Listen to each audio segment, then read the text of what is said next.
Hello and welcome to Carshield Collegiate League TV, Game 2 of the day, Game 1 of this evening doubleheader.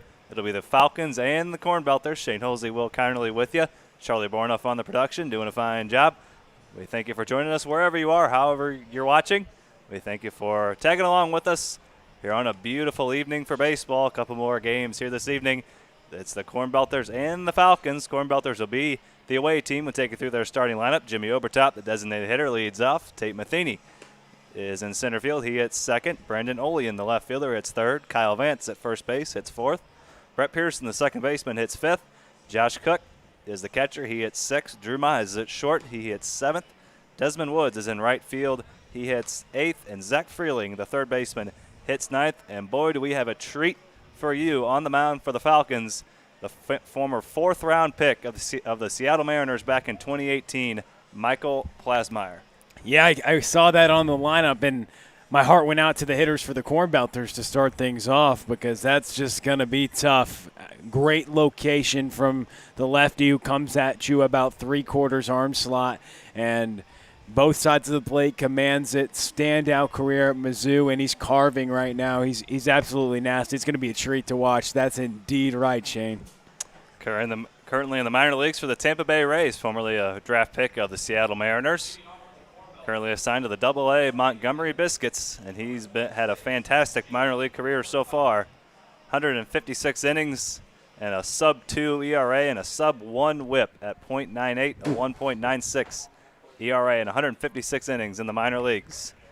He'll work to Jimmy Obertop to lead things off. And the first pitch is fouled away, and we are underway here from Carshield Field. It was a 2-0 pitcher's duel in Game 1. The Cavemen handed the Gems their fifth straight loss with a 2-0 victory. Drake Salzman was spectacular in that ball game. 5 innings, 8 strikeouts, 1 walk, no runs. We'll likely see another pitcher's duel here. The last couple games, we've seen some great pitching performances. Michael Plasmeyer and an 0-2 count here to the designated hitter, Jimmy Obertop. And that's ripped into left field, so Jimmy Obertop reaches first with a leadoff single on an 0-2 count. One thing you're going to see from Plasmeyer, a lot of strikes. Not the hardest thrower you're going to see, right around 90 miles an hour, but he's going to dot up. He's not going to miss very many spots. 153 strikeouts, just 27 walks in the minor leagues for him so far in his career.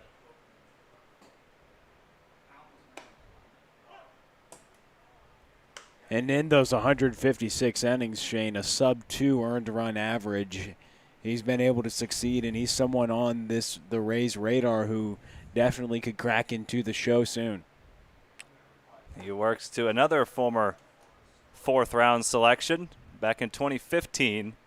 The Boston Red Sox, so a couple of fourth-round draft picks squaring off here early in the second game of the day. This is a treat to watch, isn't it? 4 years apart. 3 years apart, actually.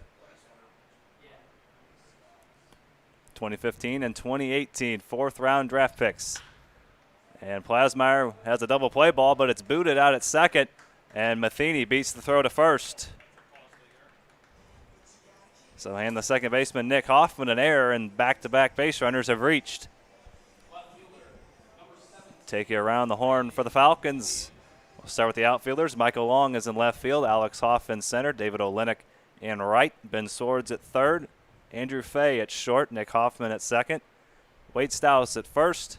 Austin Schmidt behind the plate catching Michael Plasmeyer. So Matheny reaches on the E4, and now 3 straight have reached as Plasmeyer plunks Olean. Yeah, he tried to start him off with the breaking ball, and it kind of slipped out of his hand and ended up hitting the left-handed hitter, Brandon Olean. So now Vance up with the bases loaded, Shane. Not the situation we were anticipating when we saw who was on the mound for the Falcons, but nonetheless, bases loaded, nobody out here in the first for the Cornbelters. Kyle Vance at the plate as he looks at strike one.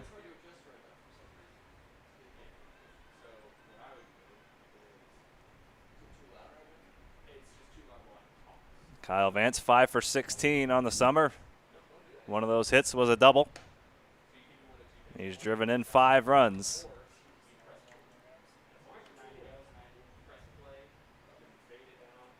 Which is good for second on the team behind DJ Schmidt, who's not in the lineup this evening.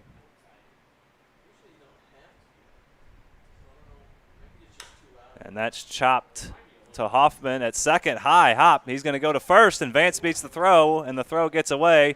2 runs are going to score. Obertop and Matheny score to make it 2-0 Cornbelters. A tough start and then not a ton of defensive help early on here for the left-hander. He got a couple ground balls, but tough plays to be made by the second baseman. There's still nobody out with runners on the corners and a couple runs across. So give Vance a base hit, and then another run scores on the E4. And that's hit to first and a double play off the bat of Brett Pearson. Nowhere for Kyle Vance to go. And Wade Stouse slaps the tag on the bag. On the line drive, broken bat by Brett Pearson, and just like that, 2 away.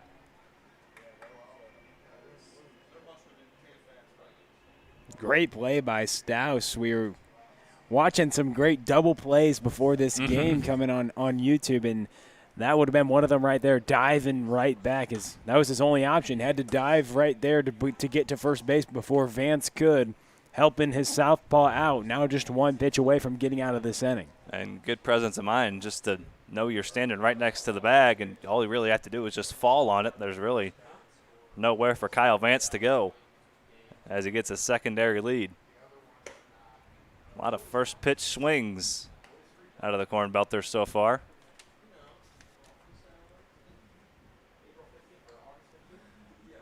Half the Cornbelters hitters have swung at the first pitch.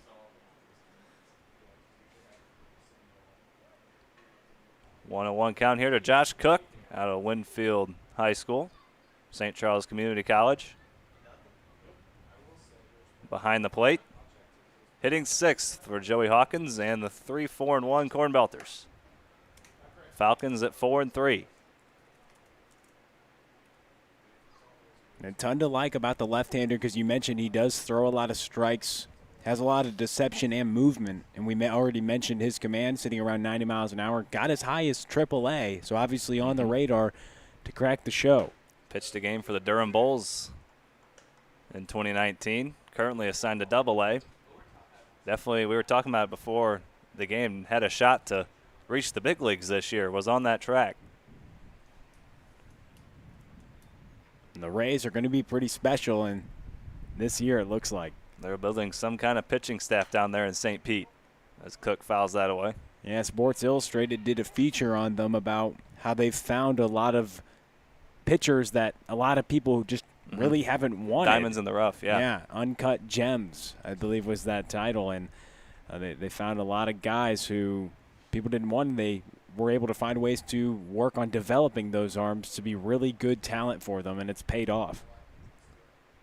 2-2 coming to Cook. That's chopped down the third base line, and that'll roll foul. As Swords gloves it, flips it back to Plasmeyer. Still in a 2-2 count. Josh Cook working a pretty good at-bat here.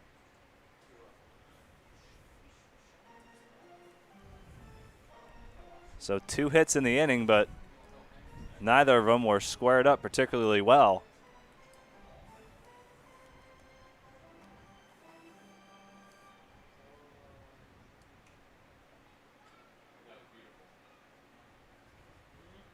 Jimmy Obertop and Tate Matheny have scored to make it 2-0. 7th pitch of the at-bat coming here to Cook.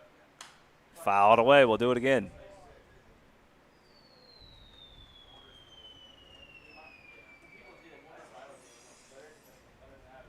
Beautiful night here at the ballpark. Bit cooler than we've experienced in recent days, and we've looked at the forecast later this week. It looks like it's going to be a hot week. This is a nice evening tonight as Cook chops that one to third. Swords charges and makes a nice play. So Olean is stranded on third, but a couple of runs score for the Cornbelters off Plasmeyer. Falcons coming to bat, trailing 2-0 as we head to the bottom of the first here on Car Shield Collegiate League TV.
So the Falcons coming to bat here in the bottom of the first, trailing 2-0. We'll read you through their starting lineup. Here's how Josh Kiesel's Falcons lineup coming in 4-3. Alex Hoff leads off.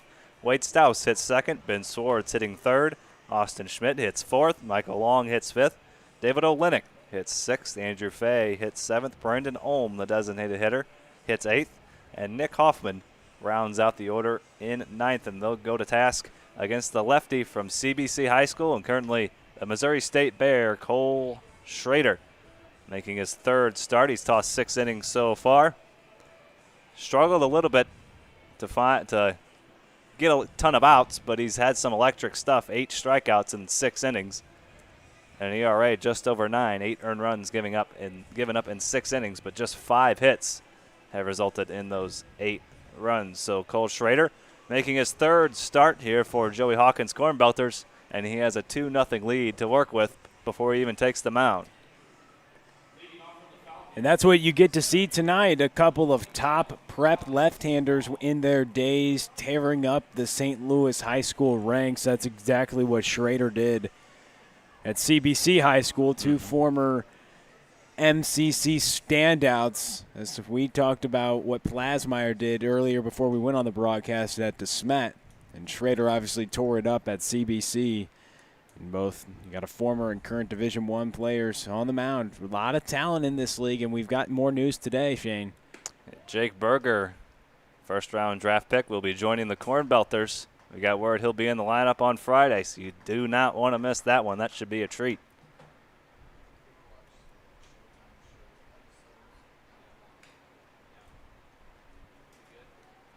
First-round draft pick of the White Sox will be joining this Cornbelter squad in just a few days. So make sure you either come out to the ballpark or tune in to catch Jake Berger's debut here in the Car Show Collegiate League on Friday. That'll be a good Cornbelters lineup, won't it? You bet it will. Couple minor leaguers sandwiched in the middle of that order. Tate Matheny, Jake Berger, as Hoff lifts that one in the shallow left center. Matheny, speak of Matheny, he runs that down in the gap and makes the catch.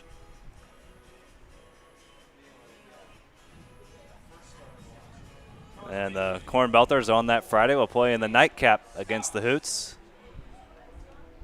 at about 20 minutes after the conclusion of the 5:30 game between the Cavemen and Falcons. So make sure you either come out to Car Shield Field or you can stay in your air conditioning. It's supposed to be hot on Friday. It's baseball weather, though. So either come out to the ballpark or we'll see you here for Jake Berger's debut on Friday. And this is a nice opportunity for Schrader to get some innings because we didn't see – at Missouri State didn't log any this spring. And being able to see him compete and get ready to go back there and compete as a left-hander, we mentioned we liked his stuff, and we obviously knew what he did at CBC, and he missed a lot of his senior season due to injury. And so this is a really good opportunity to be able to compete on the mound.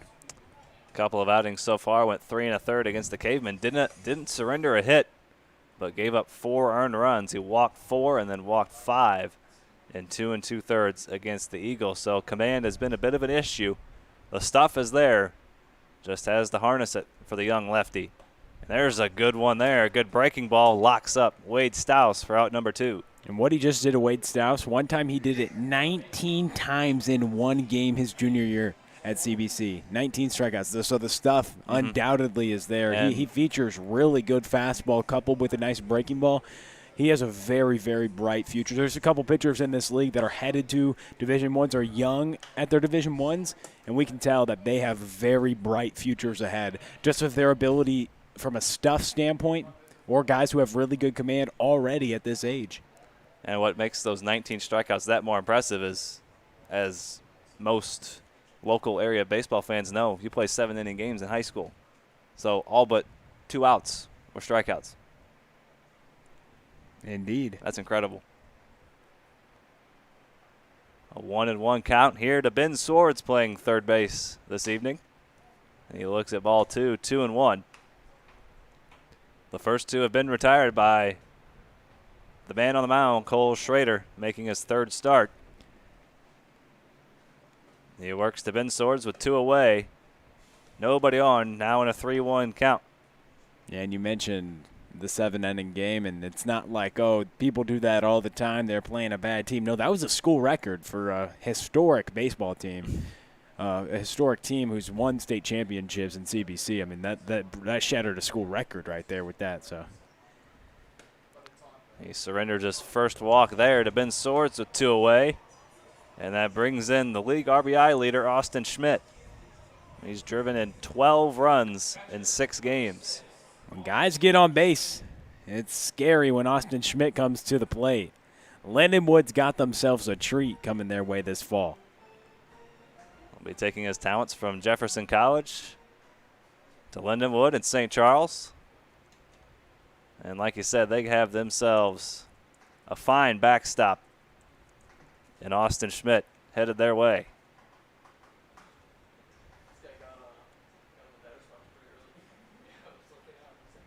And he rips that one down the left field line and well foul. Now 10 of those 12 RBIs, we talk about clutch, 10 of those 12 RBIs have come with 2 outs. So he's got that clutch factor that we talk about. Able to drive in runs with 2 away in an inning.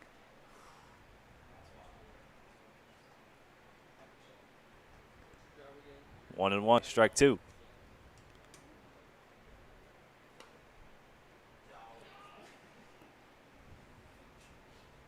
Nine for 22, slugging over 900 in 23 plate appearances. 3 homers, 12 driven in, and a couple of doubles. There goes Swords for second, but no throw needed. Schrader fans Schmidt. A couple of strikeouts in the inning as Cole Schrader works a scoreless bottom of the first. We head to the second. Cornbelters will look to add on to their 2-0 lead. You're watching Car Show Collegiate League TV.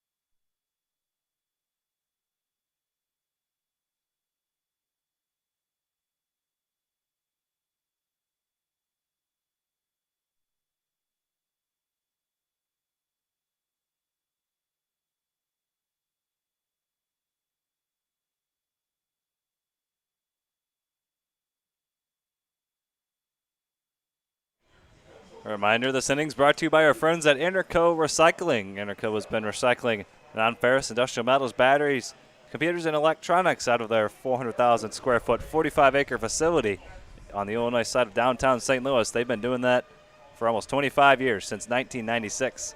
So if your company has large amounts of scrap metals, batteries, or electronics to recycle, you can call Interco Recycling at 1-877-258-3601, or you can head to your web browser and type in itcscrap.com. You can find them there as well. Interco Recycling since 1996.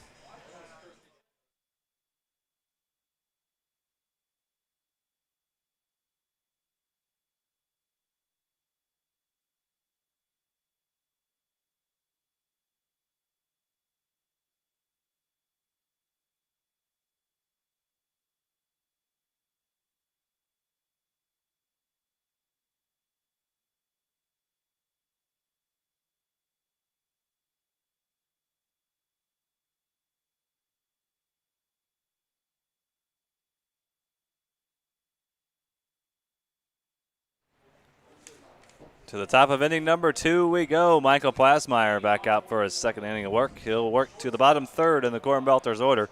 Drew Mize, Desmond Woods, and Zach Freelick. Plasmeyer, 4th-round draft pick out of the University of Missouri of the Seattle Mariners back in 2018. Gave up a couple of runs, couple of base hits in the top of the first, and now we'll look for a bounce-back inning here in the top of the second. He'll have to deal with Drew Mize to lead things off.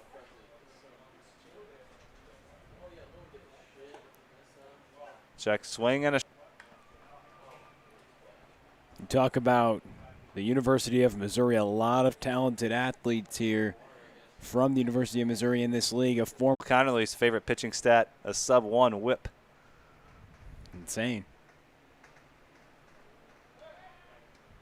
In his minor league career right now, he's sub-1 whip. That's walks, hits, innings pitched, how many base runners you allow per inning. And less than one on average get on versus this lefty thus far in his minor league career. So that's nasty, Shane. And they mentioned has made it as high as AAA, pitched an inning for the Durham Bulls, AAA affiliate for the Rays last year. Spent most of the season in high A ball. Was assigned to the Montgomery Biscuits in AA for 2020. And a swing and a miss from Desmond Woods. He goes down on strikes. First strikeout for Plasmeyer.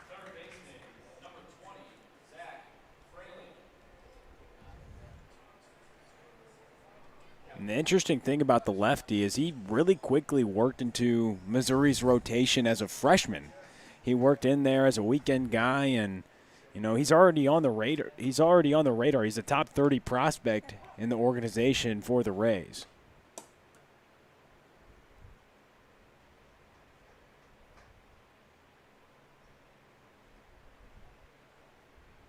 Zach Freeling, the ninth place hitter, third baseman this evening in the box as he pops that one fouled on the first base line, and it hops out of play.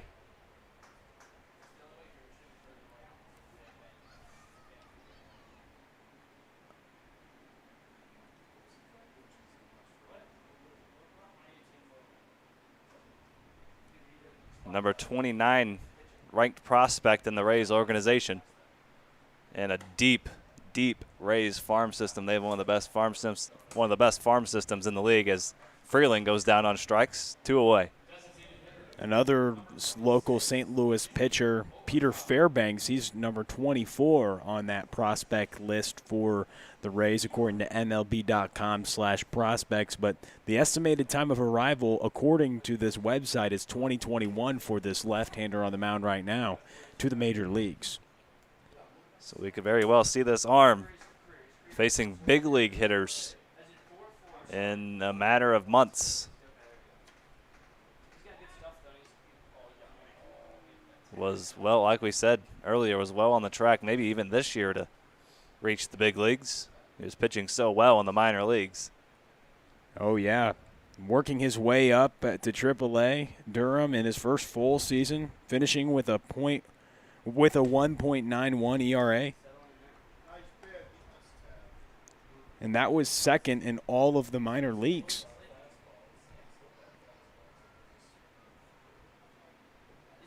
When you look at the stats, according to when you have 120 inning pitched minimum. And Obertop cracks that one in the right center. David Olenek is underneath it, and he puts it away for the third out. So a scoreless top of the second for Plasmeyer. He's through 2. We head to the bottom of the second. Still 2-0 Cornbelters.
2-0 Cornbelters lead as we head to the bottom of the second.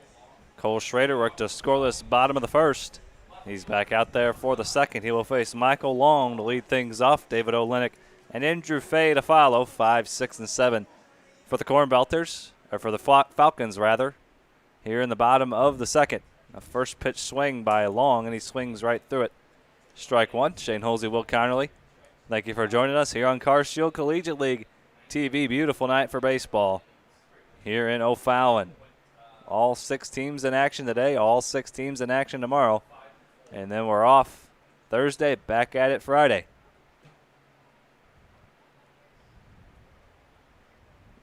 One and one count to Michael Long.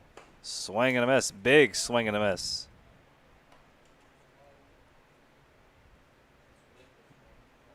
CBC against MICDS right here. Schrader against Long. The 1-2. Roped out to short. Mize on a hop. Nice play. And a strike over to first. Nice play, Drew Mize.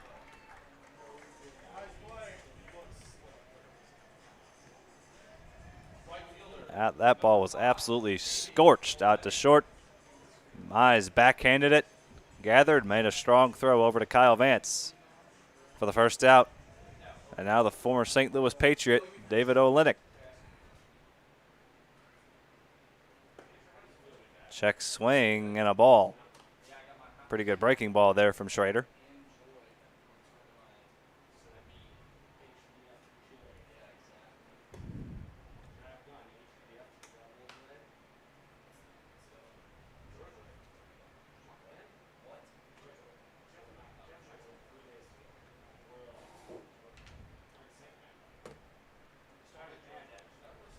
Two and 0 coming from Cole Schrader, working to David Olenek. One away, nobody on. Here in the bottom of inning number 2. Cornbelters put up a couple in the top half of the first inning. And then Plasmeyer worked a scoreless second and now gives way to his offense. Trailing 2-0. He has a good breaking balls in there from the left-handed Missouri State hurler, Cole Schrader.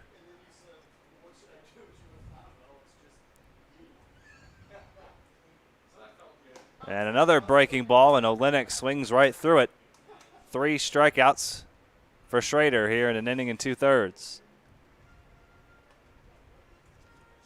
Went with back-to-back breaking balls to set down Olenek, and now the shortstop, the two-way player, Andrew Fay.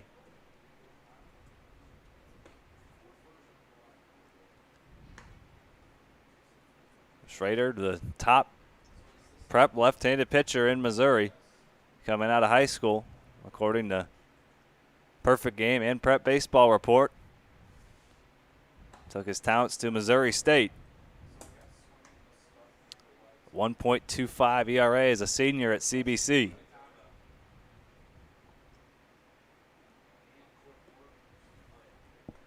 Back-to-back all MCC selection. Missed the senior season due to injury, and then sat out this spring with Missouri State. 2-1 count to the left-handed swinging shortstop, Andrew Fay. And that's lifted into center, Tate Matheny. Now ranging back and making the catch. Got a little dicey out there in center field as that ball kept carrying. We're through 2 innings. We send you to Will Connerly for the third. Right after this, here on Car Shield Collegiate League TV.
This inning's brought to you by Interco Recycling. Interco has been recycling non-ferrous industrial metals, batteries, computers, and electronics since 1996. The company operates a 400,000 square foot, 45-acre facility on the Illinois side of downtown St. Louis. So if your company has large amounts of scrap metals, batteries, or electronics to recycle, call Interco Recycling at 1-877-258-3601 or on the web at www.itcscrap.com. Interco Recycling, a Mechatronics recycler since 1996. Top of the third inning. Welcome. And it's a very beautiful evening, Shane, here with Shane Holsey alongside Will Connerly here for Car Shield Collegiate League action. The second of three games today at beautiful Car Shield Field in the Car Shield Collegiate League. Michael Plasmeyer out for his third inning of work. Tate Matheny, Brandon Olean, and Kyle Vance due up to face the left-hander. We've been talking about his statistics all night long and about his effectiveness that he had at DeSmet, Mizzou, and now in the minor leagues as he gets a swing and a miss right there from Tate Matheny. And his effectiveness is largely due to that control that we've been highlighting. It's plus on the 20 to 80 scale that scouts use to get people's controls. Matheny jolts into this one towards center. Hoff at the warning track catches that one for a loud out number one. That warning track power just missed the home run. WTP gets the loud out for number one. Alex Hoff corrals that just by the warning track, Shane. Just that sound was just a little bit off. You can almost tell when you've heard a ball off a wood bat enough whether that ball is going to leave. That just didn't quite have the sound. That ball is carrying it out to center field. So we saw it. Matheny had an interesting encounter on that last play of the bottom of the second. The ball kind of carried on him, and that one sent Hoff all the way back to the warning track. As Olean hits this one towards the left side, Ben Swords is under it towards foul territory, but it drops. Last time Olean was at the plate, Plasmeyer plunked him with a breaking ball on the first offering, but now ahead 0-2 in the count with one away. Plasmeyer's control on a 20 to 80 scouting grade scale that they use. Strikes, but you can throw strikes right down the middle. Plasmeyer dots up on the corners and gets those strike calls. So that's the mark of a good pitcher, when you can dot up on any corner. And like you said, he's not the hardest thrower you're ever going to see. 89, 90, that's still enough to get it done at the big league level, even with his control. So now he'll try to work around a two-out double. He faces Brett Pearson. The southpaw gets strike one over, 0-1 the count with two away. As he caught Olean looking and had Tate Matheny fly out to the warning track to lead off this inning. But Kyle Vance roped a double down the right field line. Now with two outs, Brett Pearson at the plate. Fouled away to the left side, 0-2 the count. Pearson still in search for his first hit here in the Car Shield Collegiate League. Only an 8 at-bat so far. He's a more recent addition to Joey Hawkins' team, who come into this game 3-4-1 against the 4-3 Falcons. A swing and a miss, and Plasmeyer strands the two-out double. We send it to the bottom of the third. You're watching Car Shield Collegiate League TV.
Brandon Ohm, Nick Hoffman, and Alex Hoff here in the bottom of the third inning as the Cornbelters have a 2-0 lead, and the southpaw is back out for his third inning of work, Cole Schrader.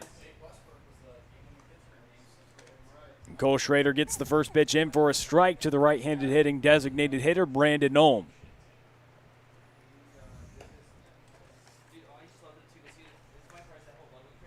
A couple efficient lefties on the mound tonight as we welcome you in here, CarShield Collegiate League TV. A 2-0 ball game as the Cornbelters scratched a couple runs across Michael Plasmeyer in the top of the first inning. No scoring has happened since as we're here in the bottom of the third. And Schrader, the Missouri State lefty, working on these Falcons, goes to the breaking ball. Spikes it low. Cook keeps it in front of him. 2-ball, 2-strike count to the designated hitter.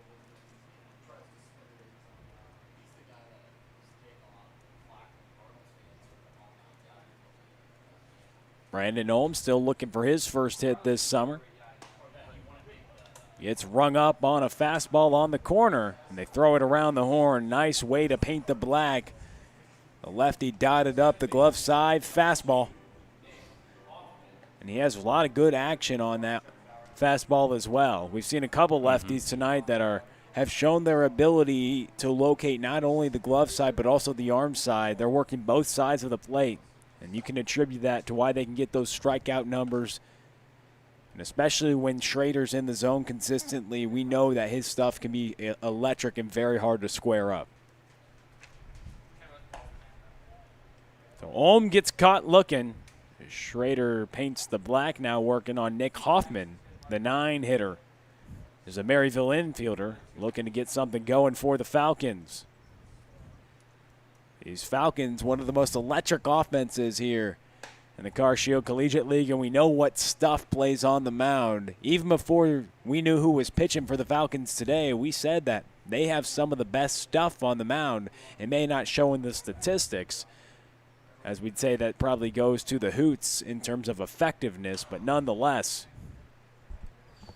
we got to the news that Michael Plasmeyer would be towing the rubber, and that heightened our status of the Falcons staff even more if it wasn't already head and shoulders above everybody else. As that ball is popped up, Mize is under it. We'll catch it for the second out. Pop out to the shortstop, and Nick Hoffman's retired. You know, when we heard that, our ears kind of perked up like, oh, really? We got a fourth-rounder out there on the mound, a legit major league prospect who could be in the big leagues within the next year. The legit former Mizzou standout on the mound for the Falcons tonight. And they say he's in good shape. He's been throwing, and he's been around 90 miles per hour tonight, been throwing a lot of strikes, so it's a treat to watch him work on the mound. The Cornbelters did score a couple runs off him in the top of the first, but a couple of errors on the defensive side are why those runs scored, not to fault of Plasmeyer, who's been really filling up the strike zone tonight. Likewise, Schrader's been very effective as well. Already 3 strikeouts, 2 2/3 innings for the southpaw from Missouri State. And a swing and a miss right there as he gets Alex Hoff, and Schrader looks good. We're through 3. We've got a pitching duel on our hands. We send it to the 4th. You're watching CarShield Collegiate League TV.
Just a reminder, this inning's brought to you by Interco Recycling. Interco has been recycling non-ferrous industrial metals, batteries, computers, and electronics since 1996. The company operates a 400,000 square foot, 45-acre facility on the Illinois side of downtown St. Louis. So if your company has large amounts of scrap metals, batteries, or electronics to recycle, call Interco Recycling at 1-877-258-3601 or on the web at www.itcscrap.com. Interco Recycling, a Mellatronics recycler since 1996.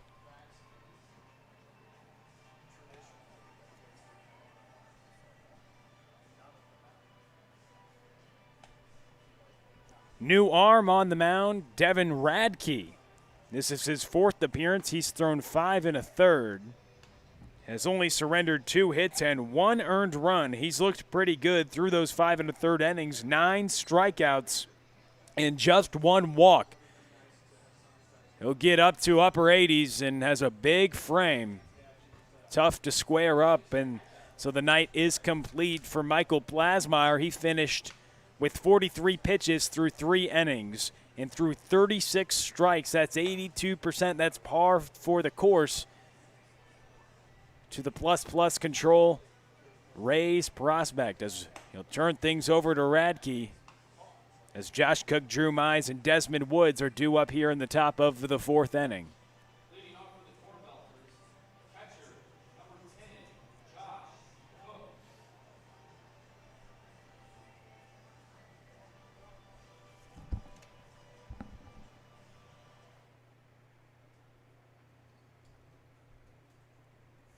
So the right-hander Radke works against Josh Cook, who grounded out to the third baseman last time at the plate.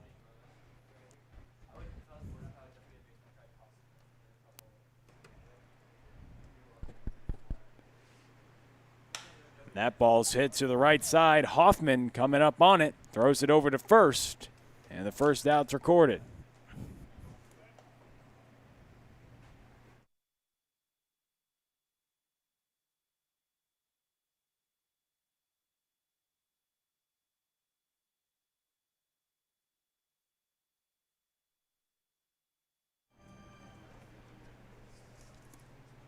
Josh Cook now at the plate. Josh Cook grounds out. Now Drew Mize at the plate. Sorry for a couple audio difficulties here as Radke gets the strike over to Drew Mize. After the ground out, 1 away. Radke coming out of the bullpen after Plasmeyer worked 3 innings. Looked pretty good, throwing 82% strikes. Has plus command, and likely we'll see him in the major leagues here coming up pretty soon in that pipeline with the Rays. Products who have some at least local ties a lot in that organization with Fleming, Plasmeyer, and also Peter Fairbanks.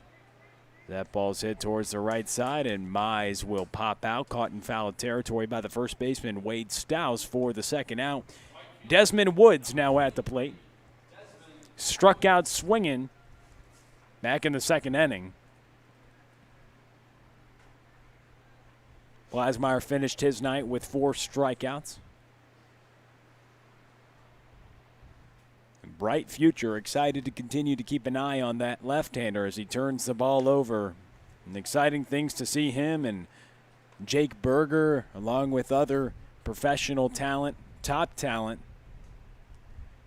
playing in this league, an opportunity to bridge that gap when competition hasn't been present across the nation. For these athletes to get work in and develop. Likewise, there's people in college, people going to college, and even athletes at the pro level as Woods grounds out to the left side, and a quick inning of work for Devin Radke comes out of the bullpen and sets down the side in order. We send it to the bottom of the 4th. You're watching CarShield Collegiate League TV.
Wade Stouse, Ben Swords, Austin Schmidt, the heart of the order, 2 up for the Falcons, facing off against the left-hander, who's worked 3 scoreless innings so far tonight, back out here in the bottom of the 4th. Stouse, Swords, and Schmidt due up here as the first pitch is missed low for ball 1. 5 strikeouts so far for the southpaw. He's thrown 45 pitches through 3 innings of work. Now in a 2-0 count to the slugger Wade Stouse.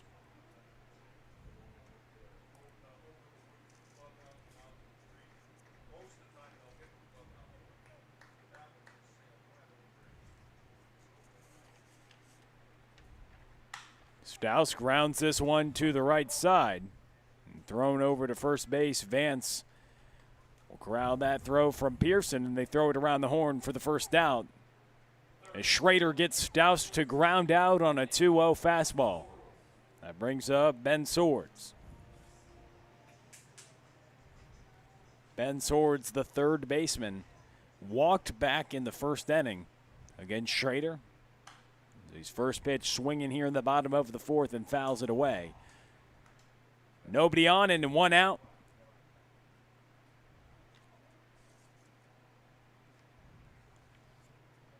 As Schrader's working here in his 3rd start of the summer.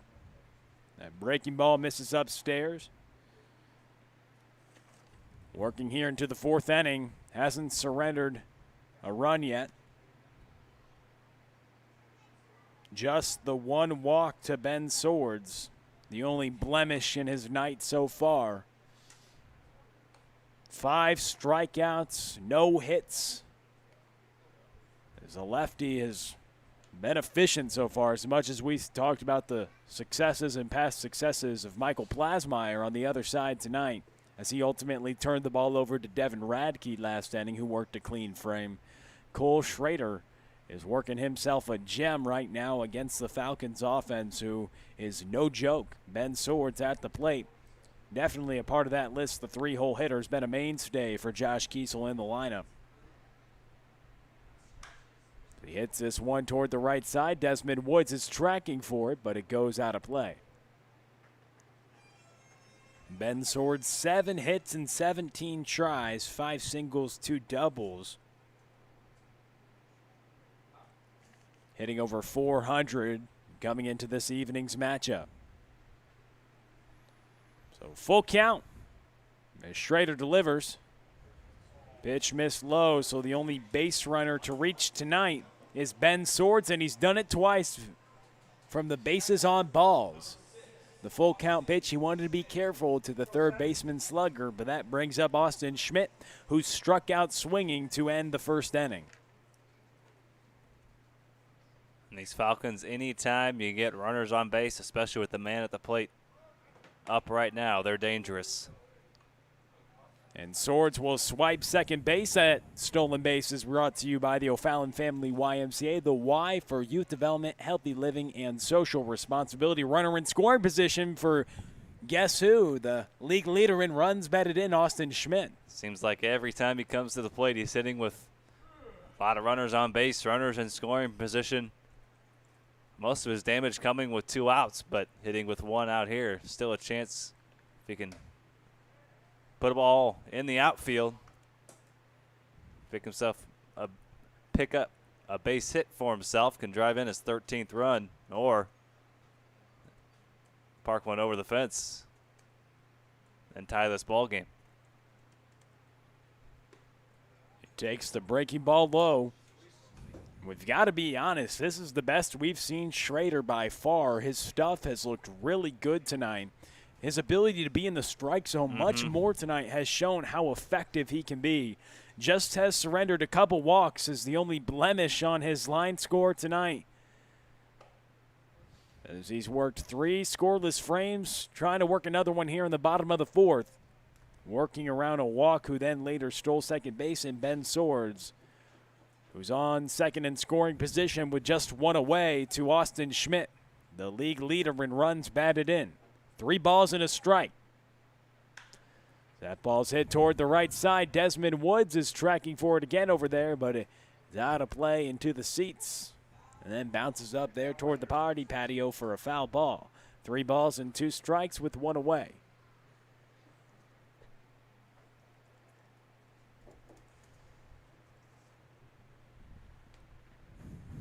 Schrader looking to hold on to this 2-0 lead his team has. Pitch missed low, and now back-to-back walks brings up Michael Long. Michael Long has really gotten to a groove these past couple days. We've seen his ability to square up the baseball has been ever present. We know Schrader likes the breaking ball, but Long has taken a couple breaking balls over the fence. Long squared one up the last time he was at the plate, hit an absolute rocket out to short. Drew Mize made a heck of a play. A healthy hack on the first offering, a swing and a miss, 0-1 the count with 1 away and 2 runners on base. Both reached on the bases on balls.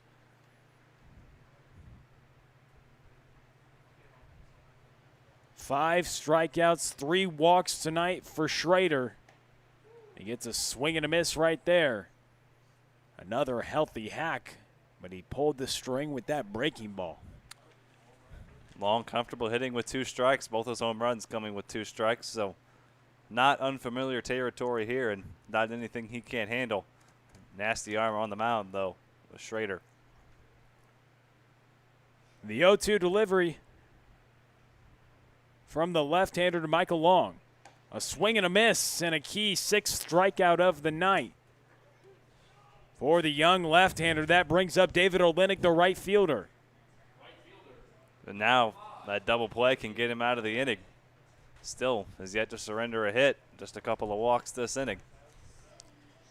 No hits for the young lefty. Working on a gem so far. There is a little bit of action going on in that Cornbelter bullpen. Nothing super serious yet. Just getting loose. Rob Parks just playing catch down there in the bullpen. The runner on second is Ben Swords. The runner on first is Austin Schmidt. And David Olenek has a swing and a miss. 1 ball, 1 strike count with 2 away. And Cole Schrader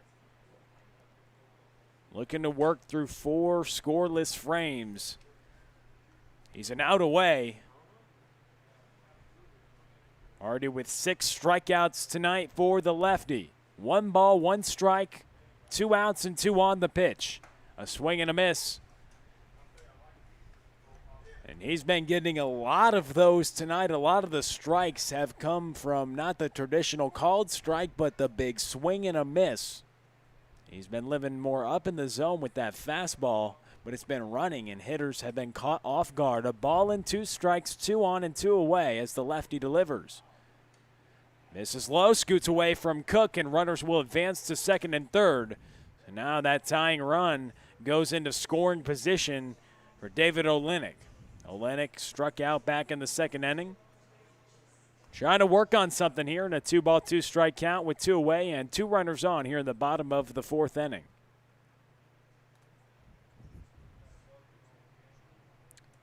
Now a base hit could tie this ball game. That wild pitch with 2 away could prove to be huge if Olenek can deliver. 2 balls, 2 strikes. The pitch, a swing and a miss. Schrader has been electric tonight so far. 7 strikeouts through 4 scoreless. We send it to the 5th. You're watching Car Shield Collegiate League TV.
This inning's brought to you by Interco Recycling. Interco's been recycling non-ferrous industrial metals, batteries, computers, and electronics since 1996. The company operates a 400,000 square foot, 45-acre facility on the Illinois side of downtown St. Louis. If your company has large amounts of scrap metals, batteries, or electronics to recycle, call Interco Recycling at 1-877-258-3601 or on the web at www.itcscrap.com. Interco Recycling, a electronics recycler since 1996. Devin Radke on the mound. The big right-hander worked a 1-2-3 frame in the fourth inning. And here in the top of the fifth, he's working on Zach Freeling, Jimmy Overtop, and Tate Matheny, the bottom of the order. And then it will flip back to the top of the lineup. And Cole Schrader's working on something special right now. He's gone 4 scoreless innings for the Cornbelters, who have a 2-0 lead. It's the longest outing he's had this summer. He started on July 1st to get this Car Shield Collegiate League thing started, and then back on July 7th on Tuesday last week, and now he's already gone 4. He went 3 1/3 his first start, 2 2/3 his second start, with 7 strikeouts through 4 scoreless. Missouri State's got to be happy with that left-hander's performance thus far. Devin Radke will work on his second inning of work. What impressed back in the fourth inning after he took over from Michael Plasmeyer, who went 3 innings. Just surrendered those 2 runs in the top of the first, not earned though, as 2 errors were behind the left-hander. While he struck out 4 hitters and threw 82% strikes, he threw 43 pitches, and 36 of them were strikes. We highlighted it most of the night about his plus command, and he showed it in that short stint in 3 innings of work. He showed it over 200 innings of work in his career as a Mizzou Tiger, and also limits runners on base in the minor leagues. That sub-1 walks, hits, inning pitched. That whip, he's on that pipeline to potentially be in the major leagues this next couple years. MLB.com got him at 2021 estimated time of arrival as Zach Freeling draws a leadoff walk here in the top of the 5th inning. Jimmy Overtop, the designated hitter who singled back to lead off this game and then ultimately came around to score. He's 1 for 2 tonight. He flew out in the second. Will come up to the plate. Boy, how good is that Rays minor league system? That is something. Wander Franco, Brendan McKay.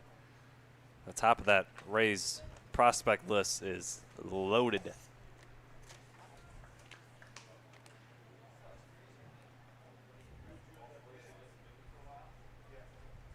They've had talented arms come in and out of that Rays farm system, and they know how to develop young pitching talent. As Radke misses a couple spots, 2 balls and no strikes as he faces off against Jimmy Overtop. Radke been impressive so far this summer. The big righty shows some good velocity. One of the guys that trains under the direction of Mitch Plasmeyer and Austin Miney and Josh Kiesel. A lot of these guys have been showing some electric velocity. Ari Gordon, a guy who hit 96 miles an hour. Guys on this Falcons squad, Grayson Sen, they do have an electric staff, and you add a minor leaguer to that, just heightens it. As the big righty delivers the 3-0 pitch, Overtop is swinging, but it fouled out of play. You like the aggression on 3 balls and no strikes. He just missed it and popped it up out of play. 3 balls and 1 strike now with 1 runner on. Seen a lot of 3-0 swings in this league. Hitters itching to get their hacks in. You get a good pitch, 3-0. Let it eat. Overtop thought it was ball 4. The umpire said otherwise, and he'll grab the lumber and go back to the dish. 3 balls and 2 strikes.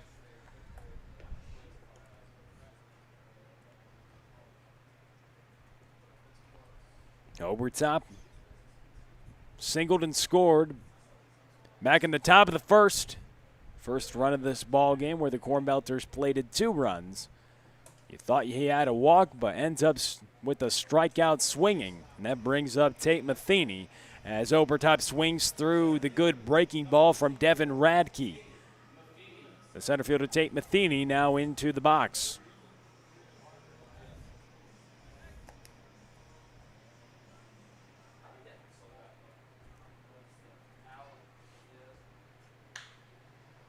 Smokes that one towards the left side and foul. Tate Matheny really starting to pick things up. First couple games, waiting to see when that power would be unleashed, and then came out with a 2-run home run, a 2-home run game as he hits this one toward the left side again, also adding a double with 3 hits. And his defense has been incredible so far. He's made some spectacular plays manning center field for Joey Hawkins. We knew this bat would come around. We knew the defensive tools were there. There's a reason he was drafted in the 4th round. He was something special coming out of high school, coming out of Westminster. It's this one toward the right side. Good 2-strike hitting, taking it the other way. And the Cornbelters move up station to bring up Brandon Olean, who was hit by pitch in the first and got caught looking in the third.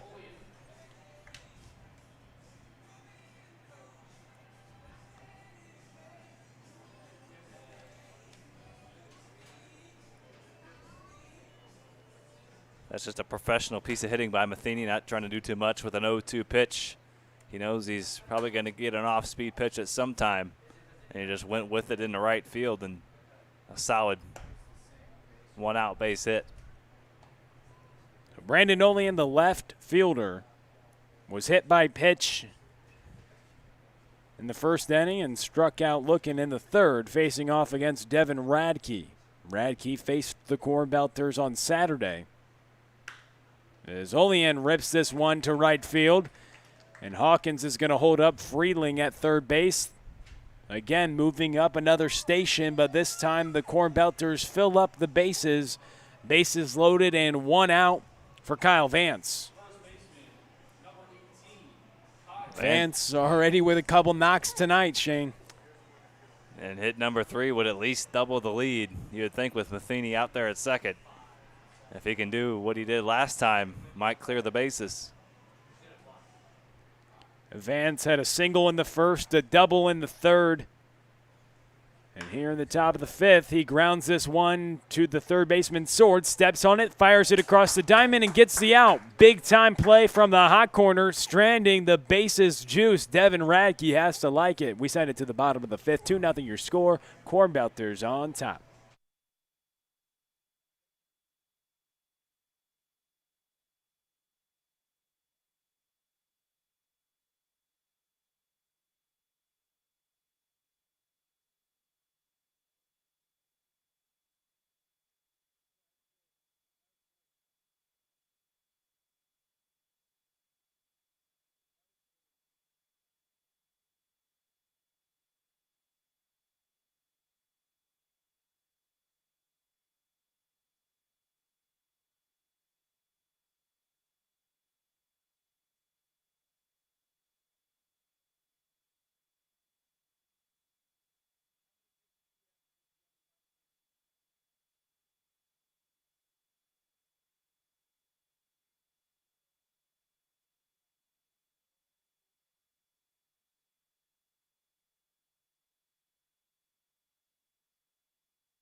Andrew Fay, Brandon Ohm, and Nick Hoffman, the bottom third of the order to face off against this left-hander who's looked good tonight.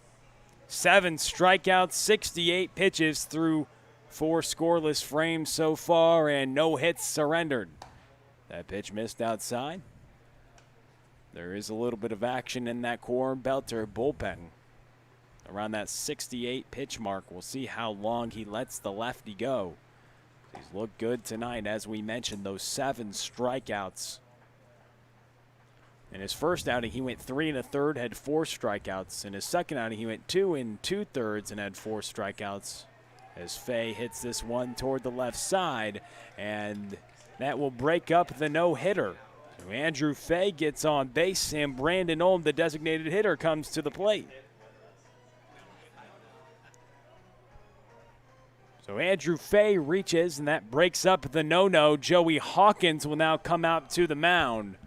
And we'll see if he will yank his lefty. Another lefty, Rob Parks, warming up in the bullpen.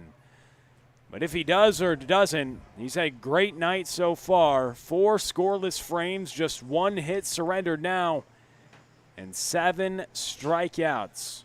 And they do make the call to the bullpen. We'll tell you all about it when we come back. You're watching Car Shield Collegiate League TV.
So new lefty into the game, Rob Parks, his 4th appearance. He's thrown 6 innings so far and struck out 11 hitters as that ball is rifled toward the Falcon dugout.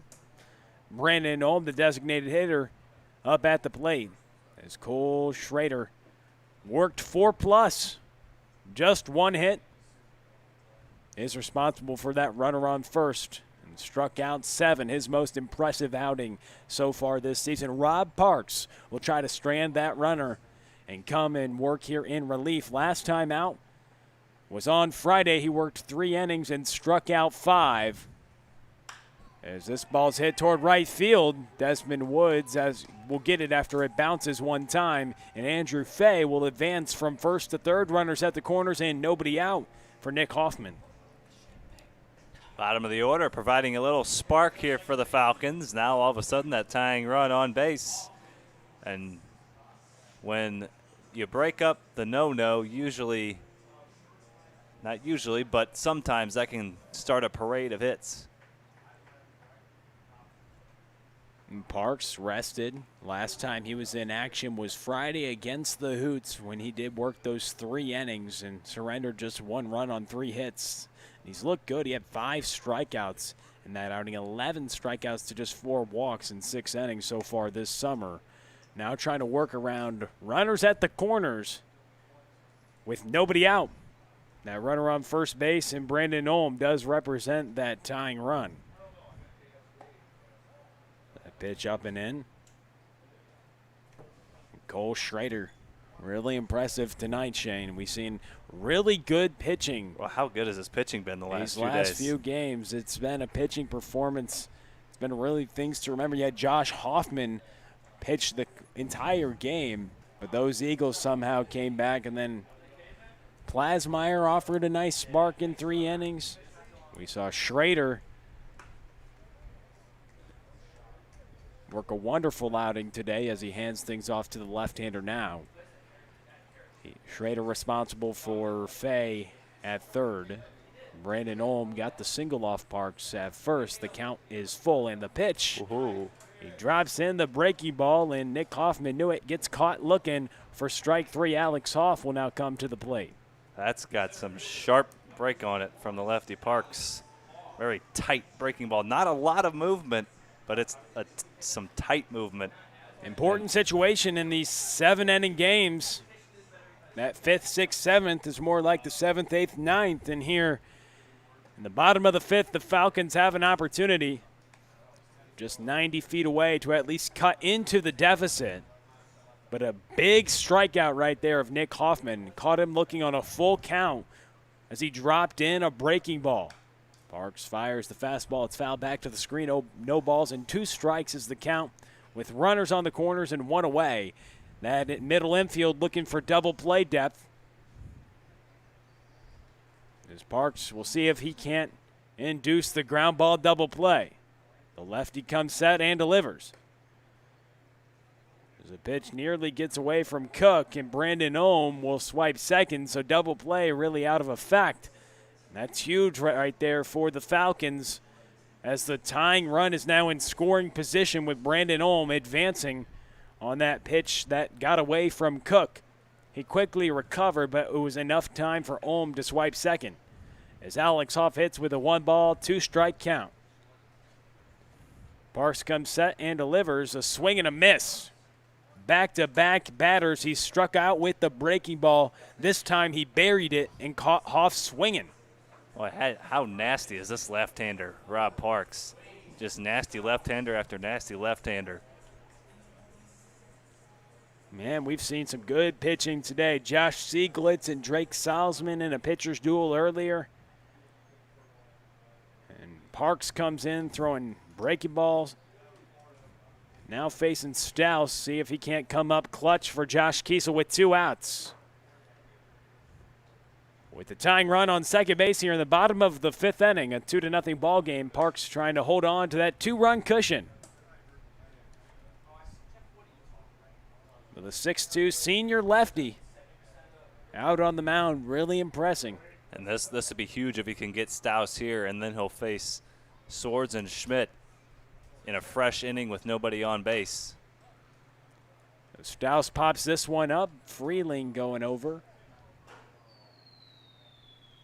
You got a base open, but with 2 away, you got to come after Stouse, and Parks has done just that. Now just 1 strike away. It's a great point you mentioned. This is a crucial batter here. Facing Ben Swords with the bases loaded, it's a tough task. You'd have 3, 4, 5 for a fresh inning. So crucial at bat. This could really swing the way the game goes if you get a guy on and Ben Swords comes up. The 3-hole for the Falcons, things can look a little different. So what can the Falcons do with 2 outs? Can Rob Parks strand a couple runners? The 2-2 pitch will tell.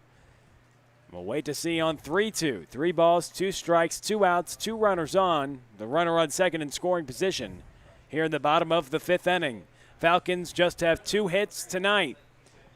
But 1 hit could tie the ball game here in a 2-0 game in the bottom of the 5th. Parks comes set and the payoff pitch. A swing and a miss. Parks strikes out 3 straight hitters on breaking balls and strands a couple runners. Comes in the game and cleans things up. Wonderful work from the lefty. We send it to Shane Holsey. You're watching CarShield Collegiate League TV.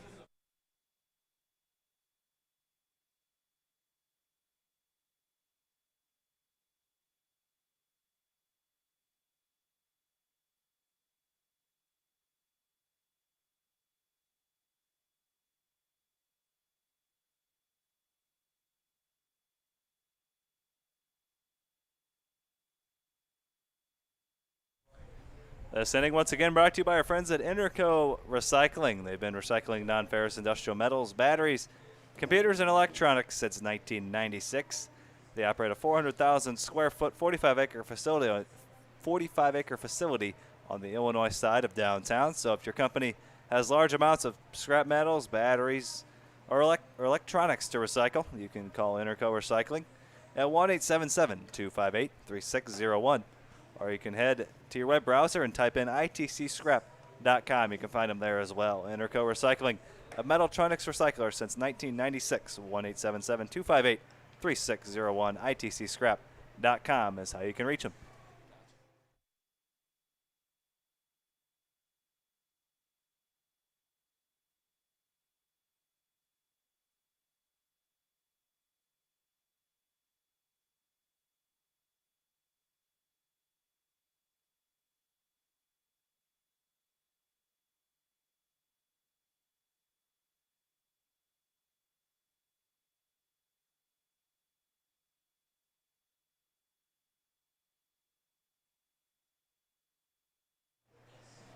So after Devin Ragtee works out of a bases loaded jam in the top of the fifth, Rob Parks works out of a runners on second and third jam in the bottom half, and the score stays at 2-0. No runs, nothing but goose eggs since the top of the first. Shane Holsey, Will Connerly here on Car Shield Collegiate League TV. Another pitcher's duel on our hands here, 2-0 as we head to the top of the sixth. Brett Pearson will lead things off. For the Cornbelters, 5, 6, and 7. Pearson, Cook, and Drew Mize for the Cornbelters as they look to add on to a 2-0 lead.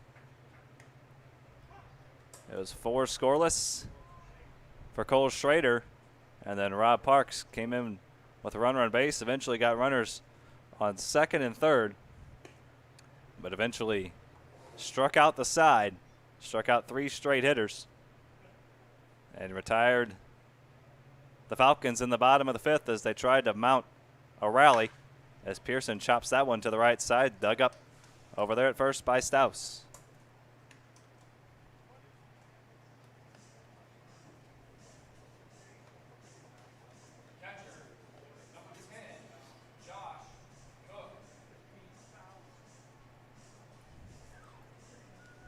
And now Josh Cook, the catcher, will hit with nobody on against Devin Radke. He's worked a couple scoreless innings out of the pen in relief of Michael Plasmeyer, who worked 3 innings. Cook first pitch swinging. Out to Fay at second. He fires on to first for out number 2. Radke comes out right over with his arm slot. It's really hard to pick up. He's gotten a lot of ground outs tonight, a lot of just weak rollovers. And I think it's cool to look at the out distribution for guys out of the bullpen to see where their stuff plays. This reliever's keeping the ball on the ground, and he's pumping strikes. He looks really good these past couple outings, and he has that strikeout stuff when he needs it. The big 6'6" right-hander works right. Code Ninjas of Fallon is located on the Deerberg Shopping Center, Deer Creek Crossing, 2955 Highway K in O'Fallon's where you can find them at the intersection of Highways K and N. Kids ages 7 through 14, they'll learn how to code by building small video games with the help of Code Ninja's Sensei instructors. They'll start at black belt or white belt rather and go all the way to black belt. Come on in for a free 30-minute session. Try it out. Kids have fun. Parents see results. Head to codeninjas.com /Mo-O'Fallon or call 636-851-9634 to get started. That's codeninjas.com /Mo-O'Fallon or 636-851-9634. Code Ninjas O'Fallon. Kids have fun. Parents see results.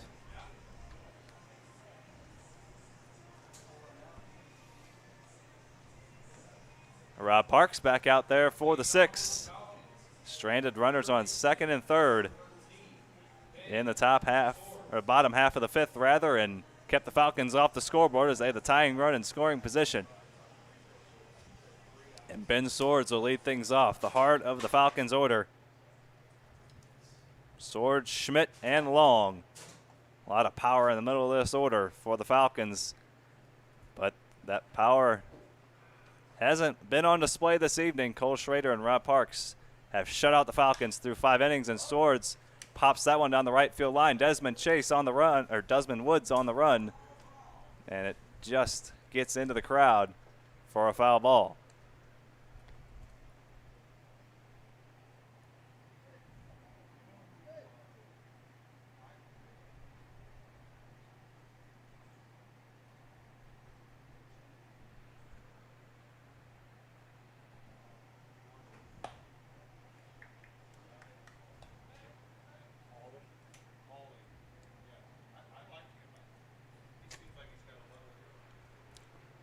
Two and one count to Ben Swords as he fouls that one away for strike two. Count goes back to even.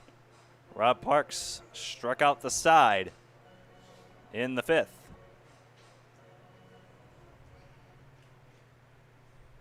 Two-two to Ben Swords. Breaking ball just a bit outside as that just went around the plate on the outside corner. And that works the count full. Upstairs, ball four. Leadoff walk to Ben Swords. And that ever dangerous leadoff walk is on first base. Keep an eye. More often than not, that comes around to score. Austin Schmidt representing the tying run in the box. 0 for 1 on the evening, reach base via the walk. First pitch swing, fouls that one away, has also struck out swinging.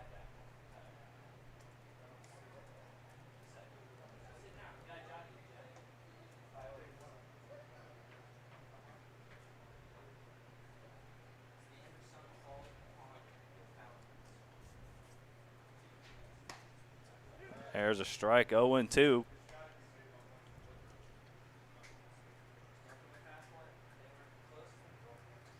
Schmidt, one of 7 strikeout victims for Cole Schrader.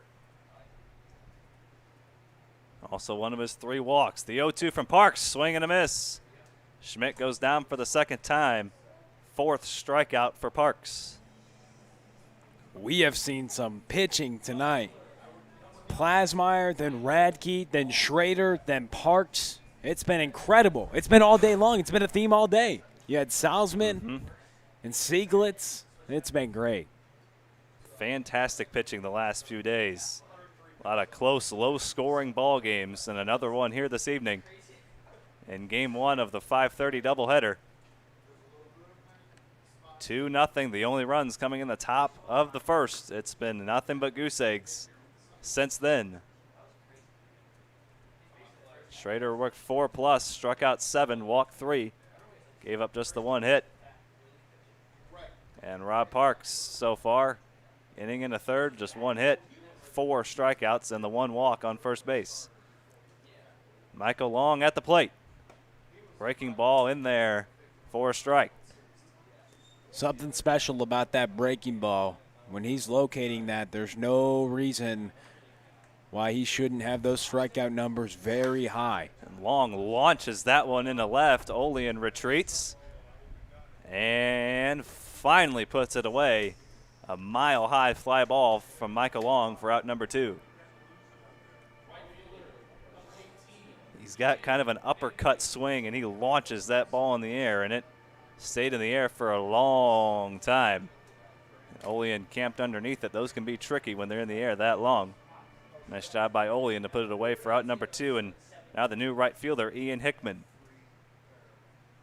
And Shane, I ought to say that the plot is probably going to thicken a little bit in the nightcap for this great pitching that we've seen. Jackson Keller will face off against Damian Henderson, 2 pitchers that have been pretty excellent so far this season. Damian Henderson showed his excellence so much, got signed by the Reds after throwing 96 miles an hour from the left side.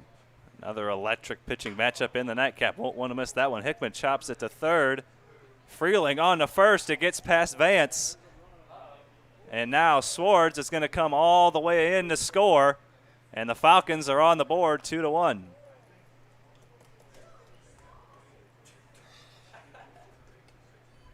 So give Freeling an E5 on the throw and an unearned run charged to Rob Parks.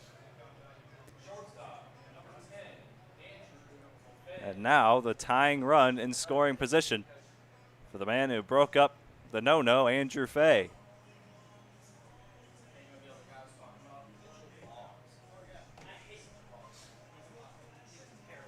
Joey Hawkins goes out to have a word with Rob Parks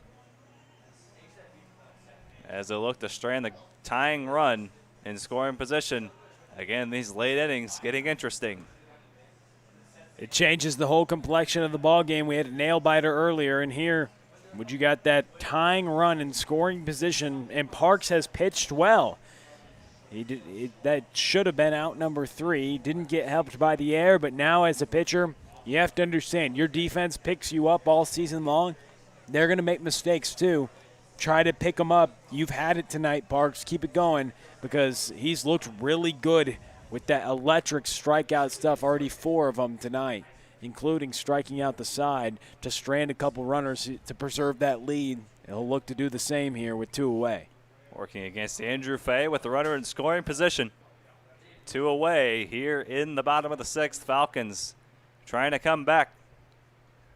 That run was the first run scored since the top of the 1st. An unearned run charged to Rob Parks.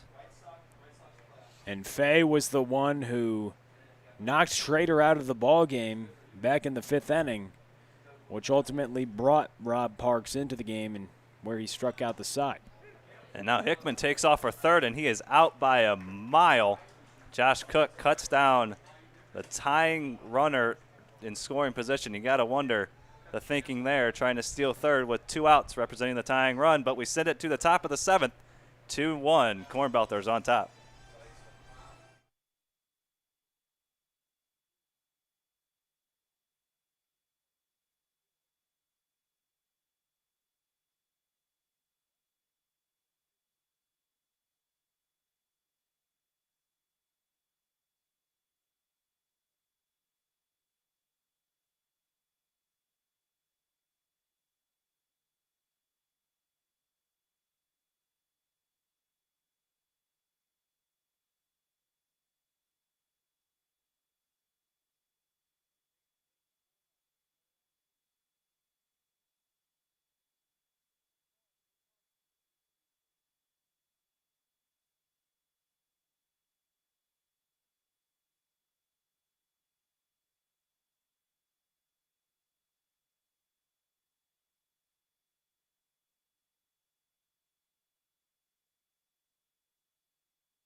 Once again, this inning brought to you by our friends at Interco Recycling. Interco, they've been recycling non-ferrous industrial metals, batteries, computers, and electronics since 1996. Their 400,000 square foot, 45-acre facility is located on the Illinois side of downtown STL, St. Louis, Mo.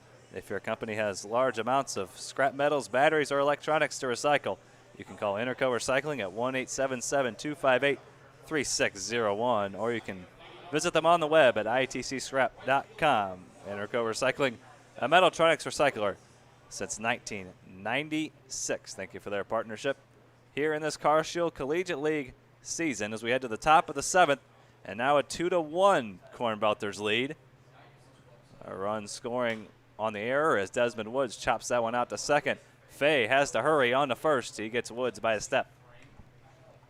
1 pitch, 1 out for Devin Radke, who's been spectacular out of the bullpen for the Falcons. So Woods is retired, and now the 9th place hitter, Zach Freeling.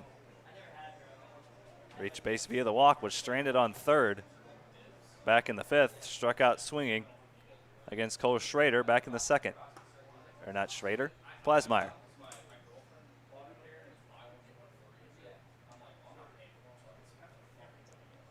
Good breaking ball there for strike 1 from Radke. Now the 0-1. Fastball outside corner. As good as Radke has been so far this season, he might look his best here this evening. And that's saying something. Breaking ball, chop foul. Definitely his best tonight, and in just a couple weeks this season, it's a common theme with all the Falcons pitchers. They've had 4 guys hit personal bests off the mound in terms of velocity, and that's just a great a tribute to their training during this time. 1-2, 0-2, rather swung on and missed. Another strikeout for Radke. He's unhittable right now, Shane. Make that 3 strikeouts. He's gotten a lot of ground balls. 4 ground ball outs, 3 strikeouts for Devin Radke. Got the ground ball double play to end the 5th inning with the bases loaded. A couple of ground ball outs in the 6th, and now 1 here in the 7th to go along with the strikeout. Looking for a 1-2-3 inning now to the top of the order, Jimmy Obertop.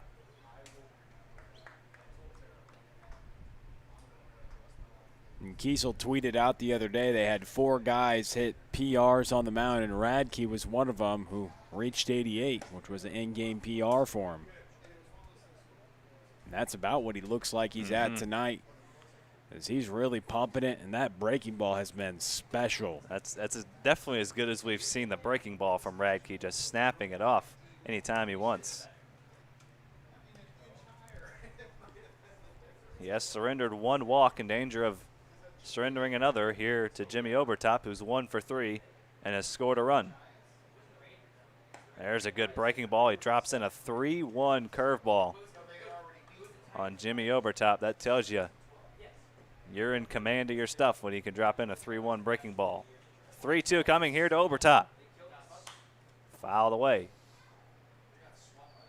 Radke, a guy who, like a lot of these Falcons pitchers, trains there with Kiesel, and out of the bullpen, I mean, they've got themselves a really good arm.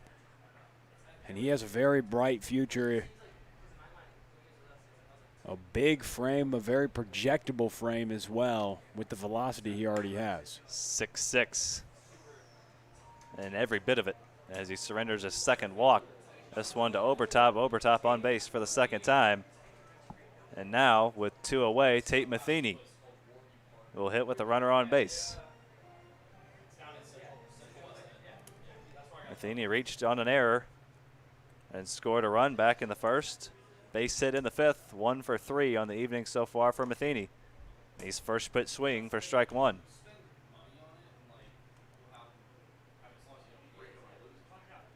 Matheny currently with the Pawtucket Red Sox in AAA for the Boston Red Sox. And he ropes that one down the left field line. Absolutely smashed it, but hooked it well foul. Matheny might lead the league in foul ball home runs. He's hit too many to count. All over these pitches, just yanking them. 0-2 coming here for Radke. Trying to work 4 scoreless innings out of the bullpen.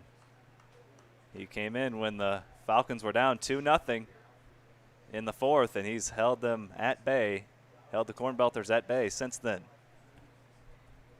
The 1-2 hit to short. Fay to his right across his body, and Staus can't pick it out. And it gets by him, and Obertop will head to 3rd. Good job by Radke. As that ball got behind Staus, he couldn't scoop it. Radke sprinted over there to go pick it up. Good job by the pitcher to go back up first base.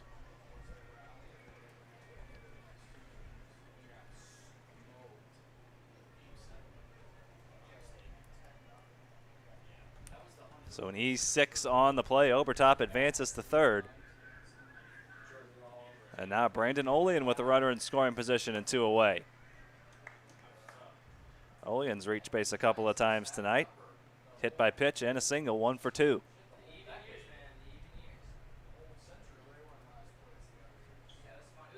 Runners on the corners. 2 away for the Umsel Triton, Brandon Olean.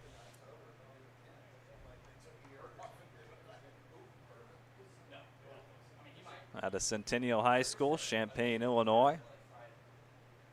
Was a sophomore for the Tritons this spring. And that pitch gets away from Schmidt, and Obertop will score. And that doubles the Cornbelters lead 3-1. Matheny's going to try for 3rd, and he is out. So back-to-back half innings, the last out made at 3rd base, but the Cornbelters do get a run. They had an insurance tally, and they lead at 3-1 as we head to the final frame. Cornbelters, last chance, or Falcons rather, last chance coming up.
Bottom of the order.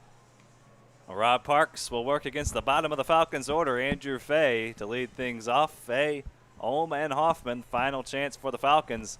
A big insurance run scored by the Cornbelters in the top of the 7th. On the pass ball, Tate Matheny cut down going to third for the final out. Rob Parks trying to close things out. He's worked 3 innings so far, surrendered the 1 run, actually 2 innings. Came in the middle of the 5th inning after a leadoff base hit by the man at the plate, Andrew Fay, off Cole Schrader, broke up the no-hitter. And now Rob Parks has worked 2 innings of relief, and Fay pops that one up. That's going to stay in play. Freeling into the Cornbelters bullpen, puts it away for the first out. Nifty play, traveling a long way, and didn't have a ton of time to do it to go catch that in the bullpen of the Cornbelters, Shane. A lot of things to contend with. There's some action down there in the Cornbelters bullpen, so that bullpen not empty. As Hawkins may go to it here. And it looks like he will, as Rob Parks retired the first man in the inning. And Joey Hawkins will take the ball from him. We'll tell you about the new arm for the Cornbelters right after this. 2 outs to go for the Falcons, down 3-1.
New arm for the Cornbelters to close things out to try to get the final 2 outs is the right-hander, the sidewinder out of Maryville, Hayden House, making his 6th appearance here in the Car Shield Collegiate League. 6 and 2/3 innings for him so far on the summer.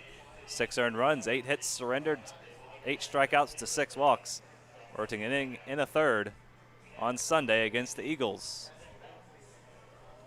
He'll pitch to Brandon Ohm with 1 away and nobody on here in the bottom of the 7th. Cornbelters trying to get back to 500. If they can hold on, they move to 4-4-1, and the Falcons would fall to 4-4. This is his 6th appearance on the mound this summer. 6th appearance already, 6 and 2/3 innings. Hawkins likes to go to him in these unique situations. He won the lefty-on-lefty matchup to start the inning, and now tasked with the 8 and 9 hitters of the Falcons to try to hold on to this 2-run cushion and conceal the victory. 3rd time in 5 days we've seen this side-winding right-hander out of Maryville. A lot of Maryville arms in this league here this summer. And you saw one Well today. represented. That was carving, Shane. And Drake Salzman. Almost swinging 2-0 when he swings right through it. Salzman was unbelievable this afternoon. One of the better pitching performances we've seen. 5 shutout innings. Yeah, they're getting some good additions to that staff this coming year with Salzman, Jamie Young, and then also Sam Stewart, who will actually get to compete. Had to sit out because he transferred. But he'll be a big addition to that staff as well, along with a lot of these other guys getting work. Maryville's got to be happy. Pat Evers and the Maryville Saints recruiting some very nice pitching. You'll have a Maryville matchup with the hitter on deck, Nick Hoffman, an infielder at Maryville. And if we get that far, the leadoff hitter Alex Hoff as well.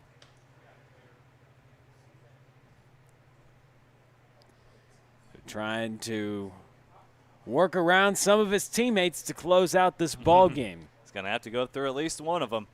The 3-2 to Ohm, roped out to short. Drew Mize whiffs on it, and it goes into left field.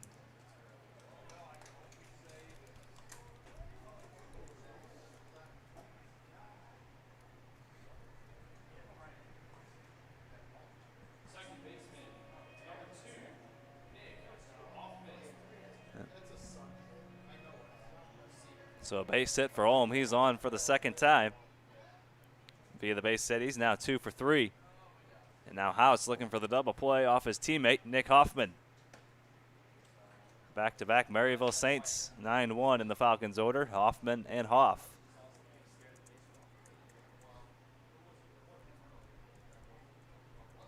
One away.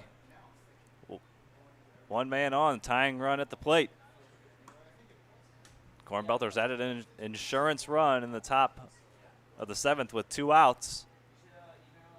See how big it becomes here in the bottom of the 7th. A 2-run lead, a lot more comfortable for a closing pitcher as opposed to a 1-run lead. Swing and a miss by Hoffman. Good late break on that breaking ball right there from House. He fooled him. So now a 2-1 count to Nick Hoffman. See what House goes to here, 2-1. Went with the fastball and it missed upstairs. Now 3-1.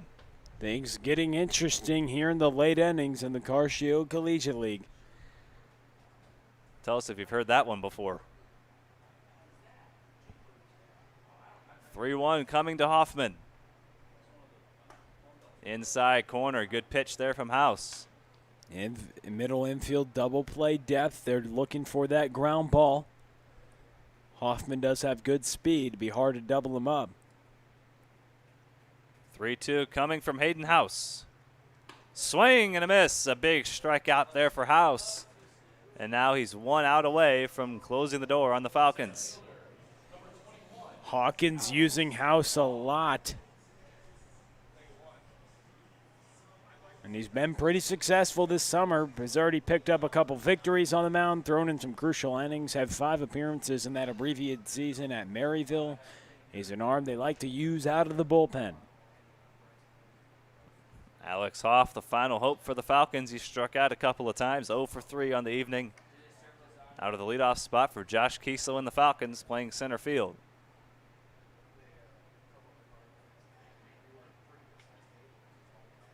One and 0 count.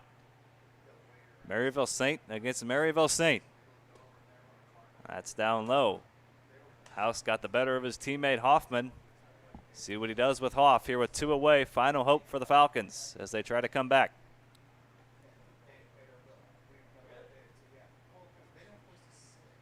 Short lead by Ohm at first, the 2-0. Popped up on the infield. This should do it. And that's put away for out number 3. Brett Pearson puts away the final out. And the Cornbelters move back to 500 with a 3-1 victory over the Falcons here in Game 2 of the day, Game 1 of this 5:30 doubleheader. Eagles and Hoots coming up shortly. Don't go anywhere. We'll have the final game of the day here in about 20 minutes or so. Cornbelters win 3-1. We'll be back shortly.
Game number 3 of the triple header. Shane Holsey, Will Connerly, Charlie Bornoff with you here at Car Shield Field for the Car Shield Collegiate League. Top 2 teams in the league about to square off. The Hoots taking on the Eagles, and hard-throwing left-hander on the mound for the Eagles, Damian Henderson. He'll face off the Hoots lineup: Evan Martin, Nick Neville, Andrew Keck, Chase Krogman, Colin Bergman, Matt Dunham, Tyler Bastunas, Davey Pound, and Luke Lampros. We'd like to say a happy birthday to Damian Henderson, towing the rubber, starting a game for the first time since his sophomore year of high school. The hard-throwing left-hander eclipses velocities of 95 miles per hour, can top out at 97. Got signed by the Reds, and now towing the rubber for Forrest Herman's first place Eagles. They're 6-2, and he'll face this Hoots lineup who's been struggling to say the least, but their pitching's been some of the best in the league. If we talked about pitching duels, that plot will thicken a little bit tonight as we see a couple of pitchers on the mound who've been doing pretty well. Jackson Keller will be the opposing pitcher for the Hoots, getting his third start of the summer. Shane Holsey, we might have a treat on our hands tonight. We definitely have a treat here in the top of the first. The birthday boy, Damian Henderson, he throws, what do we like to call that? Gas, cheddar, whatever you want to call it. He throws it very, very, very hard. Damian Henderson getting loose. The defensive alignment he'll have behind him: Piper, the catcher, Lieber at third, Jacobson at short, Jones at second, Stallcup at first, and in the outfield, Eads, Hop, and Randazzo. Hop making his first start here for the Eagles, a dual sport athlete at Webster University, a powerful Division III. Damian Henderson getting ready to get these warm-up pitches done. Forrest Herman and Joe Lincoln getting ready to square off here in game number 3 of the evening here, and it's been beautiful so far at Car Shield Field. And what do you know? The Eagles are the home team. You know what that's a possibility for. Another walk-off. They've walked it off the last 3 games. They're the home team once again. Interesting. Damian Henderson, the hard-throwing left-hander, will first face Evan Martin, the center fielder. Evan Martin's very aggressive, likes to swing early in the count, and can really hammer the ball to the opposite field. Was having a heck of a season in 2020. One of the best freshman hitters in the country before the season got cut short. The lefty comes set and delivers. First pitch swinging as it's fouled out of play. Hasn't pitched since his sophomore year of high school, towing the rubber now, unless since last week. Other than that, it's been a long time, but the lefty throwing hard. Mentioned he hit 96 miles per hour, was sitting 94 to 96. That caught some eyes, as it usually should, from the left side, and signed with the Reds after that fact, and also hammered a home run the other day, and that was the farthest home run I've seen hit here in the Car Shield Collegiate League. We knew he could throw hard. We didn't know he could hit bombs, and he absolutely smoked one over the right field wall. And an 0-2 count spikes the fastball to Evan Martin. Has a little bit of a layoff, goes and signs with the Reds, and then his first day back, what do you know, 3 for 3, launches a home run. Like you said, the longest home run probably that we've seen in this league, well over the right field wall, absolutely no doubt. So ball and 2 strikes as the left-hander comes set, works predominantly just from the stretch, takes a deep breath and delivers the pitch. Taken low and away. To Evan Martin, who's been a good addition, offers great speed, a former Parkway South standout, a great program. The left fielder Justin Eads also went to Parkway South. A couple players in this ball game right now. An outstanding program for a long time. 2 balls, 2 strikes. The pitch from Henderson gets him with the slider, and they throw it around the horn. And not only does he throw 95 miles an hour, but he can break off a nasty slider as well. Got to have more than one pitch, and he definitely does. And we got to say, that's a good way to start off your birthday, getting a strikeout this evening, throwing in the nightcap as the southpaw has great velocity coupled with a good slider. And we'll see how many innings they'll let him go. There looks like there is some Eagles throwing in the bullpen. I'm not sure how long Forrest Herman plans to extend him tonight. But he did go 1 inning last time, and that's when we saw that electric stuff out of the bullpen. As the lefty comes set, And first pitch swinging from Nick Neville, the shortstop, fouls it back to the screen.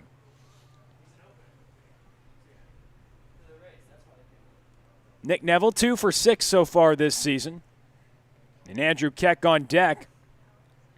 He's been doing well so far, 2 for 4. A couple new additions to this Hoots order, much needed as their offense has struggled a little bit in these past couple games.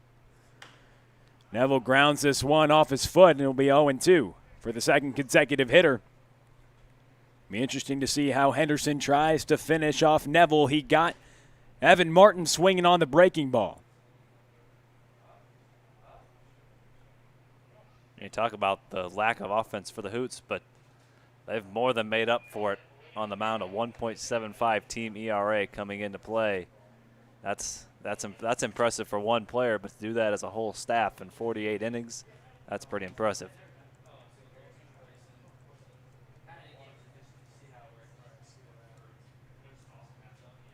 So Henderson comes set on the 0-2 count with one away, facing off against Nick Neville. He goes with the fastball. Missed low. Kenny Piper doing a good job to pick that one off the turf here at beautiful CarShield Field.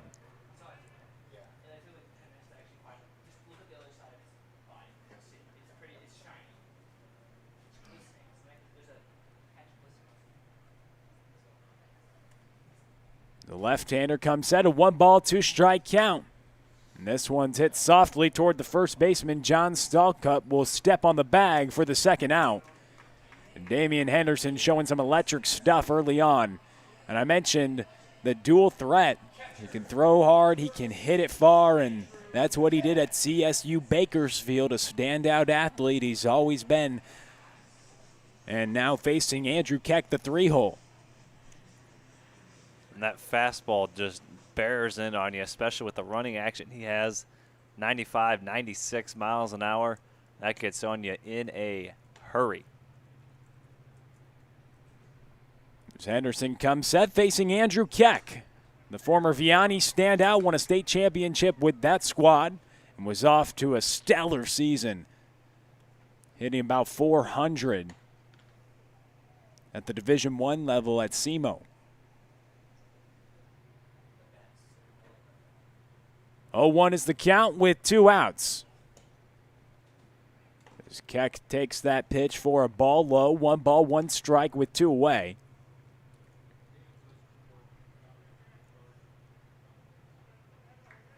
And Henderson was a junior outfielder for CSU Bakersfield. Now going to the Reds. Trying to work a clean top of the first. Keck hits this one hard toward right field. It has a chance, and it goes, and Keck will touch them all. A home run for Andrew Keck as he hammers it towards the right field and gets it into the bullpen. And Andrew Keck has his first home run here in the CarShield Collegiate League, taking Damian Henderson deep. As it goes to the right field bullpen. Hoots get on the board early. A little birthday present for Keck for Henderson. Henderson mowing down the first couple of hitters, and Andrew Keck says, hold your horses just a second. I got something for you on your birthday. How about an opposite field home run?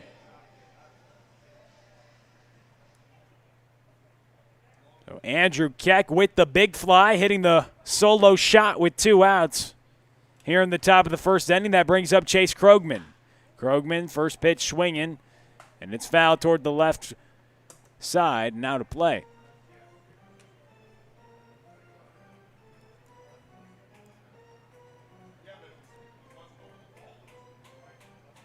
Andrew Keck touching them all.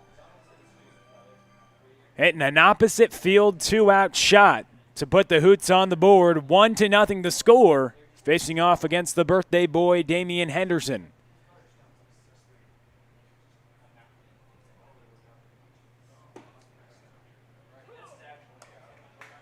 The fastball taken for a strike by Krogman. Now in an 0-2 hole with 2 away.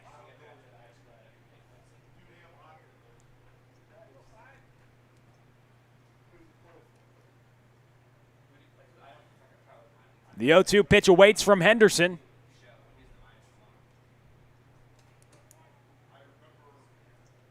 And he bounces the pitch to Chase Krogman. 1 ball and 2 strikes with 2 outs. Chase Krogman done a wonderful job so far this season. He plays in the White Sox organization. Been patrolling the outfield so far for Joe Lincoln this summer. 1 ball and 2 strikes. And Henderson delivers. Reach first base on the hit by pitch, and that will bring up Colin Bergman, the designated hitter tonight. You talk about the Chicago White Sox minor leaguer. We'll have another White Sox minor leaguer join us in just a few days. Jake Berger will join us on Friday. He'll be in the lineup for the Cornbelters. So big moves being made, adding a first-round draft pick of the Chicago White Sox, Jake Berger. So a couple of White Sox minor leaguers going to be in action. And those two will square off on Friday as well. Cornbelters play against these Hoots.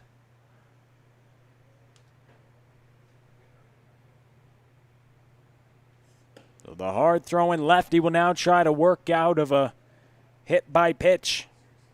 He mowed down the first couple hitters, got Evan Martin on his curveball, got Nick Neville to ground out to Stallcup. But then Andrew Keck hit a 2-out opposite field home run, and Chase Krogman reached on the hit by pitch. First pitch missed to Bergman. The 1-0 delivery awaits here from Henderson. It's that pitch there for a strike. 1 ball and 1 strike with 2 outs. Forrest Herman's squad with 3 consecutive walk-off victories, 5 wins in a row for these Eagles. The Eagles are hot. A ball and a strike with 2 outs as Henderson comes set and delivers the pitch. Tried to come up and in, but it missed a little too upstairs. 2 balls and a strike. The Raleigh, North Carolina native began his collegiate career at Salt Lake City Community College. And went to Bakersfield in 2019. That pitch taken for a strike by Bergman. So 2 balls and 2 strikes with 2 outs. Here in the top of the first inning, Andrew Keck has got the Hoots on the board. The former Vianney standout continues his success as he was on a tear earlier this spring. The 2-2 pitch from Henderson. A swing and a miss. As he blows the fastball by Bergman. 1-0 Hoots. We send it to the bottom of the first. You're watching CarShield Collegiate League TV.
Jackson Keller toes the rubber for Joe Lincoln's Hoots, whose pitching has impressed so far this season. This staff is deep.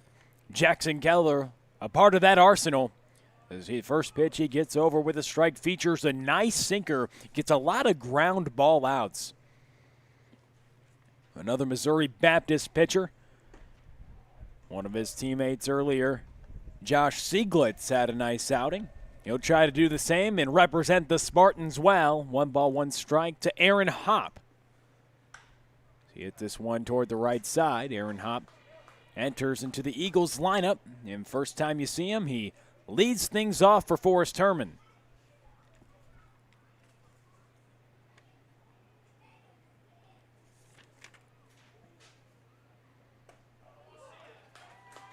Great pitch right there from Keller. As he caught Hopp looking, he drops in the breaking ball and they throw it around the horn.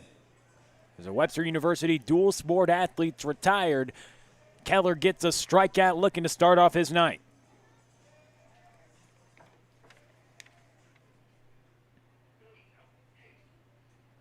Noah Jacobson, first pitch swinging, going toward the right side, but foul.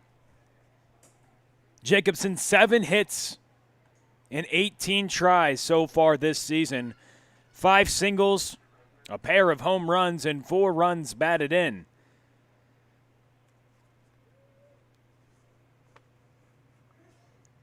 Hitting .333, getting on base 50% of the time.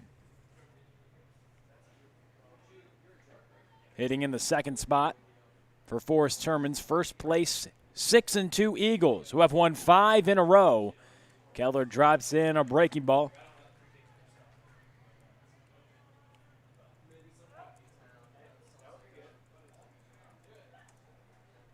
The 0-2 pitch to Jacobson. Fouled away, we'll do it again.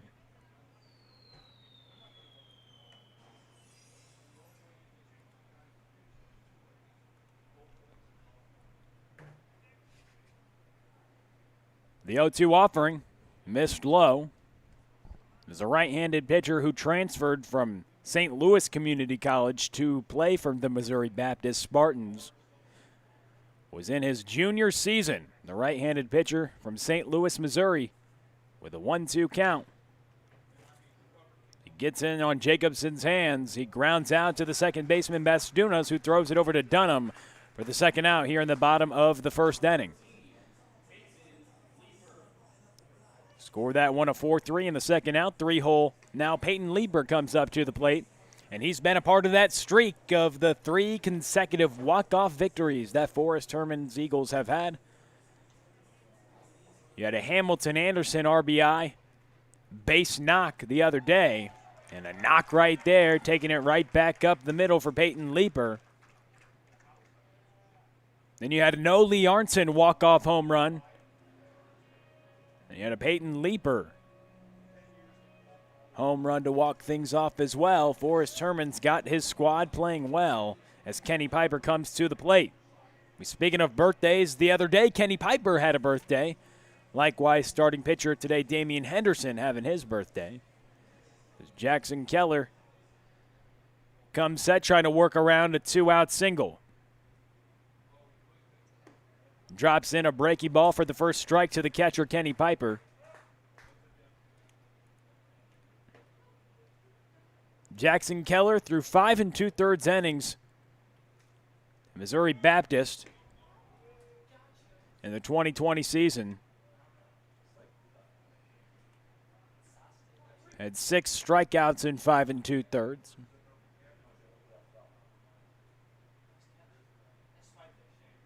Making 7 appearances as the right-hander is now 1 ball, 2 strikes in the count to the cleanup hitter Kenny Piper with 2 away. Top 2 teams in the league battling right now. The 6-2 Eagles and the 4-3 Hoots. Both teams on a win streak. Hoots have won 2 in a row. Eagles have won 5 in a row. Here in the beautiful Car Shield Collegiate League at beautiful Car Shield Field. Shane Holsey, Will Connerly alongside with you. And Charlie Bornoff as well on the production. A ball and 2 strikes. The Missouri Baptist right-hander here in his 3rd start of the summer. Kicks and delivers as that ball's pulled foul. So 1-2 will come again as Andrew Keck, the former Vianney standout and SEMO catcher, hammered a home run to the opposite field with 2 outs in the top of the first inning to give the Hoots a 1-0 lead. Hoots have scored early in a lot of games, But then the scoring has typically stalled as Keck throws it down, but an easy stolen base for Leaper. That stolen base brought to you by the O'Fallon Family YMCA, the Y for Youth Development, Healthy Living, and Social Responsibility, as that bag is swiped by Peyton Leaper. We'll see if a little two-out magic can't happen in the bottom frame like it did in the top of the first. As Kenny Piper hits with the runner in scoring position, Peyton Leaper. 2 balls, 2 strikes, 2 outs here in the bottom of the first. Keller delivers. Another foul ball as Kenny Piper's battling here in this at-bat against Jackson Keller. Neither want to give in.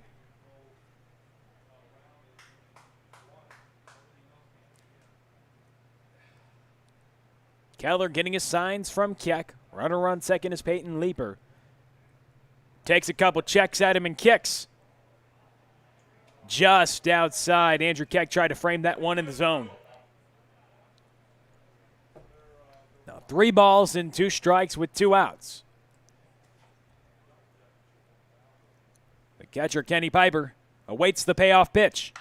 That ball's hit down the left field line. It's fair. And Peyton Leaper will score. Ball is mishandled in left field by Krogman. And Piper will get into second base. So Kenny Piper with a run batted in. And we're all knotted at 1 here in the first inning. A little action in the first for both squads. Now a team leading 9 driven in for Kenny Piper. We've seen him all over the diamond, and he's been swinging a hot bat. One of the better hitters in this Eagles lineup.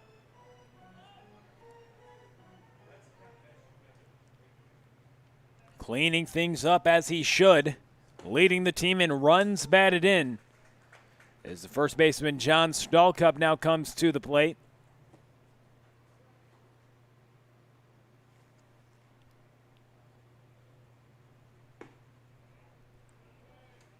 Takes that pitch outside of the strike zone. A ball and a strike with 2 outs.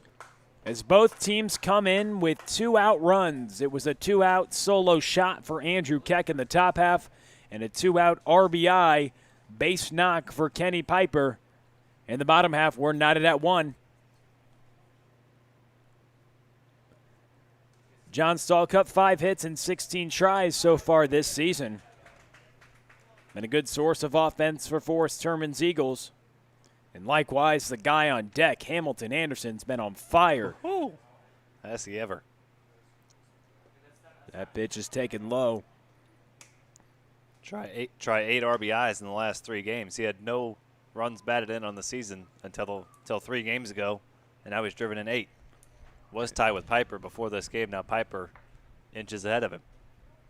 And they've all come within the last 3 games.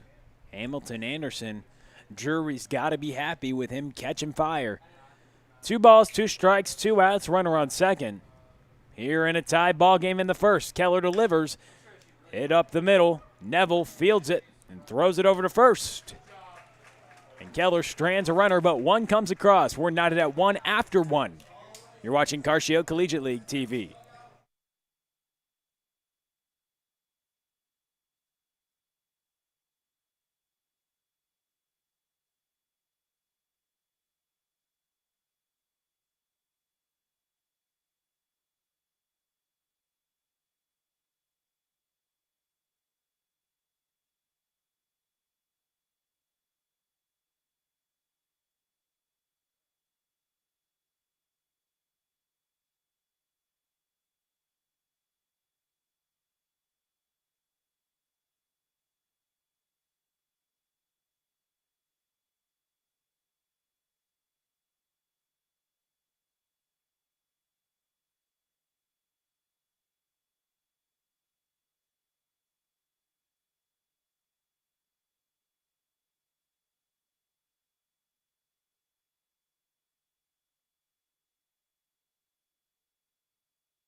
This inning's brought to you by Interco Recycling. Interco's been recycling non-ferrous industrial metals, batteries, computers, and electronics since 1996. The company operates a 400,000 square foot, 45-acre facility on the Illinois side of downtown St. Louis. So if your company has large amounts of scrap metals, batteries, or electronics to recycle, call Interco Recycling at 1-877-258-3601 or on the web at www.itcscrap.com. Interco Recycling, a Mellotronics recycler since 1996.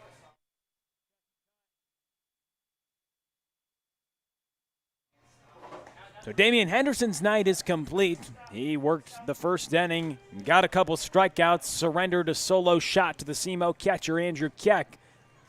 Now Matt Dunham, Tyler Bastunas, and Davey Pound will square off against the right-hander Evan Ramsauer.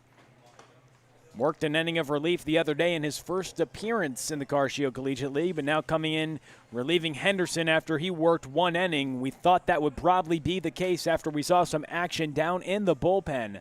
Henderson, as we mentioned, has not pitched since his sophomore year of high school, other than the game he appeared in about a week ago.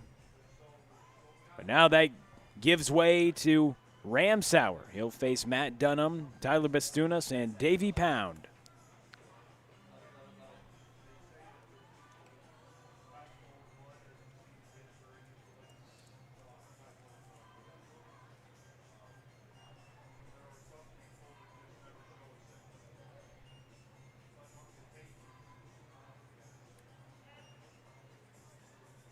Leading off for the Hoots, first baseman, number 6, Matt Dunham.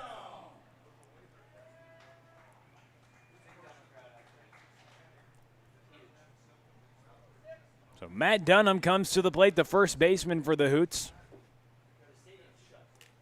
In a 1-1 ball game here in the top of the second. The Sloop commit grounds it to Stallcup, but Ramsauer gets over. Great pitcher fielding practice right there. Get over to first, and good job by the first baseman, John Stallcup, to stay with it as Dunham is retired, swinging at the first offer and one out. Now brings up Tyler Bastunas.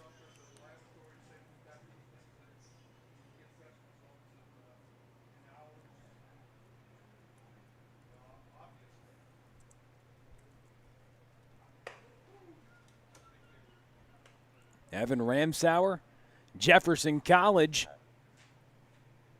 just where Matt Dunham used to go before he made his commitment to SLU, the first hitter he faced here in the second inning. That pitch inside to Tyler Bastunas. Bastunas at SIUE. Same with the first baseman, John Stallcup. In the box here in a 1-1 count with one away. Ball's hit up the middle. Hop backtracking on it and catches it for the second out. And despite that being an out, that's a great job by Bastunas sticking with that breaking ball and really squaring it up nicely to center field. Unfortunately, just right at him. Now Davey Pound, Harris Stowe State standout, will come to the plate. Playing the outfield today for Joe Lincoln.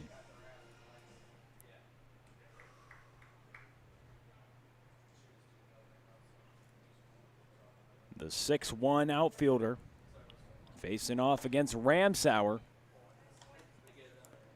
Here in his first inning of work here in the top of the second, as Damian Henderson went one inning. Showcased some electric stuff on his birthday.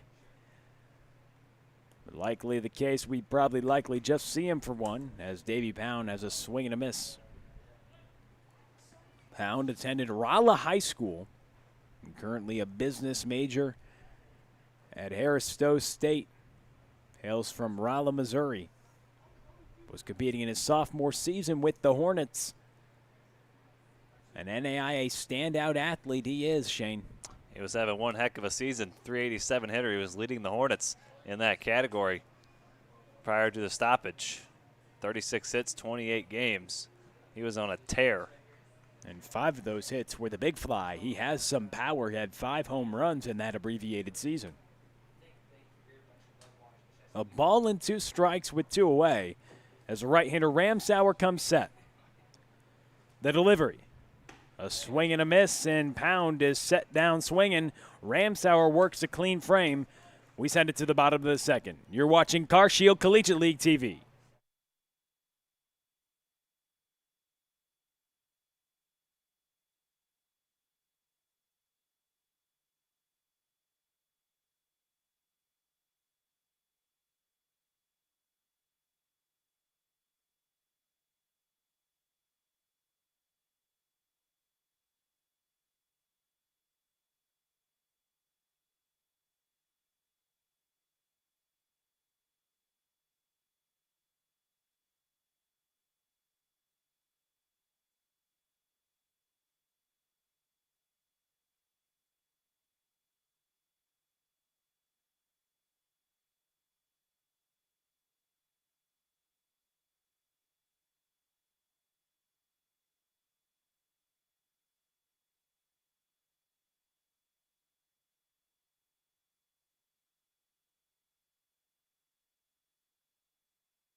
Hamilton Anderson, Steven Randazzo, and Justin Eads as we're back with you here for the bottom of the second.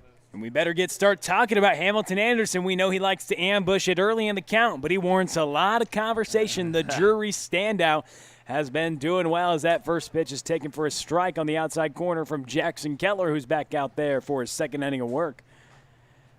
But Hamilton Anderson, 8 runs batted in the last 3 days as he fouls that one back to the screen. Last 3 games, he's been outstanding. That 8th one was a game-winning RBI, walk-off RBI against the Cavemen. So he's come through in some clutch situations, hit a 3-run homer in that time, part of a 9-run comeback. So he's had some big runs batted in. But he's retired there swinging. Coming into tonight on a 4-game hit streak, has hit safely in 5 of 6 games this summer. But retired via the strikeout right there from Jackson Keller. Now bring up Steven Randazzo.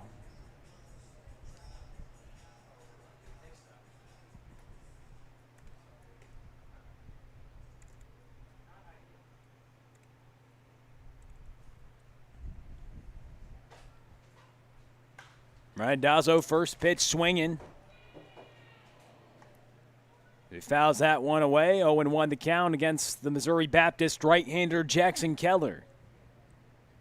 Was competing in his junior season, now facing off against the former DeSmet Jesuit standout Steven Randazzo. That pitch missed low.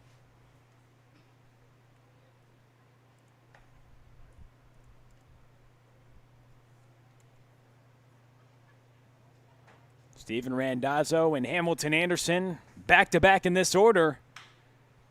Both Drury Panthers as that ball is grounded to the left side. Can't be handled by Luke Lampros, and Randazzo will reach safely on the air by the third baseman.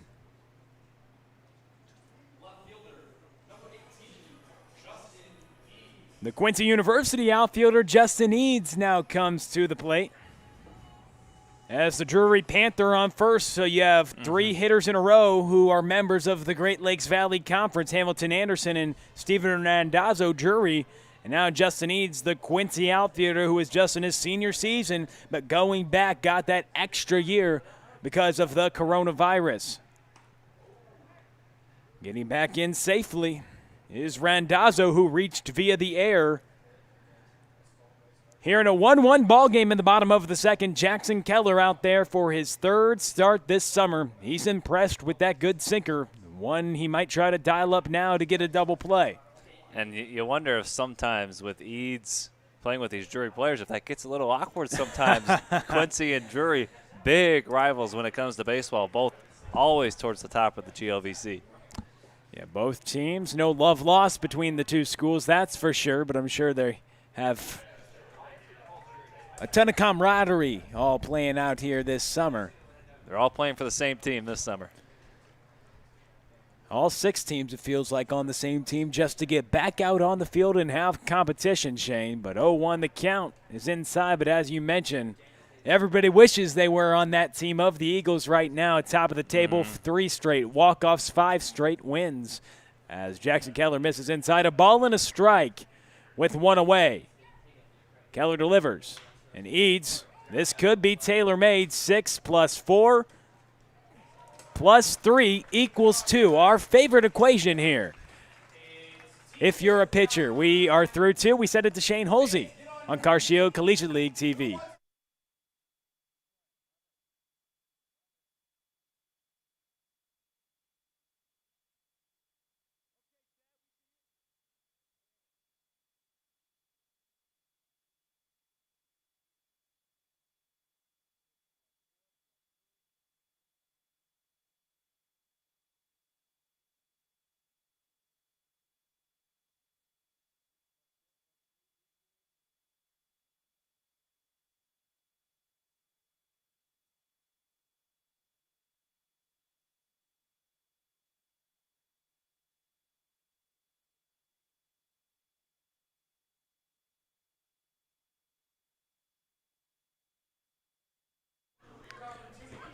Once again, this inning brought to you by our friends at Interco Recycling. Interco has been recycling non-ferrous industrial metals, batteries, computers, and electronics, all of that since 1996. Their 400,000 square foot, 45-acre facility is on the Illinois side of downtown St. Louis.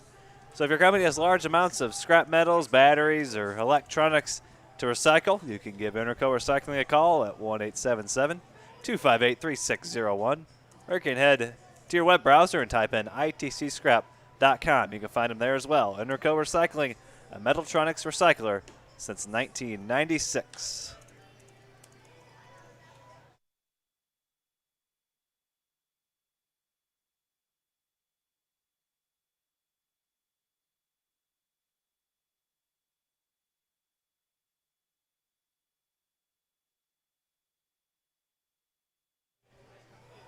Nine, 1-2 in the Hoots order as they go to task against Evan Ramsauer. 1-1 ball game. Each team scored a run in the first inning. And we're all knotted up at 1 as we head to the top of the third. Again, the Hoots, the away team here this evening. Shane Holsey, Will Connerly, thank you for joining us here on Carcio Collegiate League TV. Beautiful Tuesday night for some baseball. And we've had some great baseball the past few days and really all summer long. It's turned into some pitchers' duels as of late. A lot of good pitching to go around the last few days. And a 1-1 ball game as we play here in the top of the third. Hoots at the bat. Luke Lampros leads things off. Evan Martin and Nick Neville to follow.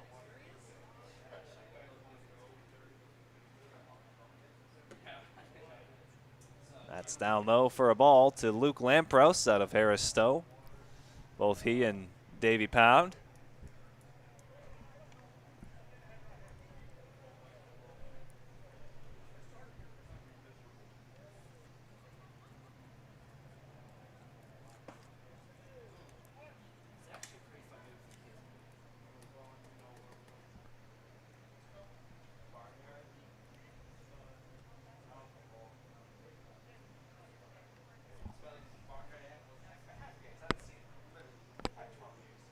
2-1 the count to Luke Lampros, playing third base this evening. Trying to make up for the error he made last inning. Pick up a base hit for himself and send it to the top of the order. He's in a 3-1 count, looking to get on base to lead off here at the top of the third. He's been a fan favorite this summer. Gets a lot of cheers. Both he and Davey Pound, always a strong Harris Stowe crowd here. They love them Hornets. They here love at their Carcio Hornets. Collegiate. They love them. Oh, yeah. We love the way some of them have been playing as well. A lot of talent in that Harris Stowe program. On full display here in the Carcio Collegiate League, a 3-2 count here to Luke Lampros. Here it comes from Evan Ramsauer, and it's behind him for ball 4. So Ramsauer retired the first three he faced, a 1-2-3 second inning. And now a leadoff walk to Lampros, and that brings us back to the top of the order. Evan Martin struck out to lead off the ball game.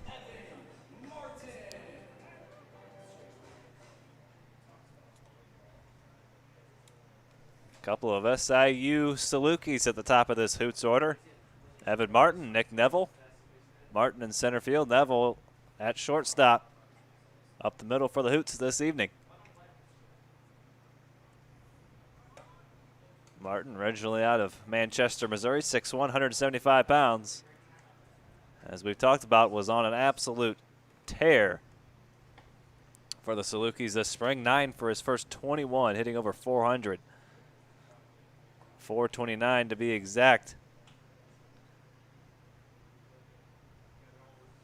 He looks at a ball inside, and that scoots away from Piper.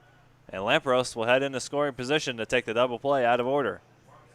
Very good Division I athlete competing in the Valley. And for the NCAA, for SIU, he was actually named a freshman All-American by Collegiate Baseball, because in those 12 games, hitting .429.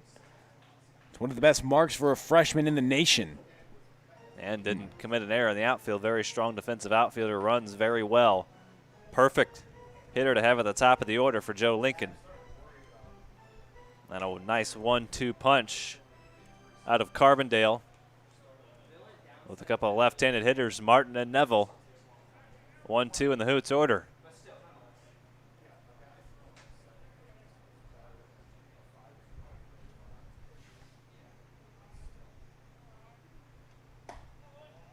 Now, oh, that looked a little bit outside. I was about to call it ball 3. Instead, it's a strike. Hold your horses, Shane. 2-1, getting ahead of myself. Know what happens when you assume. We're not going to go there. Family program.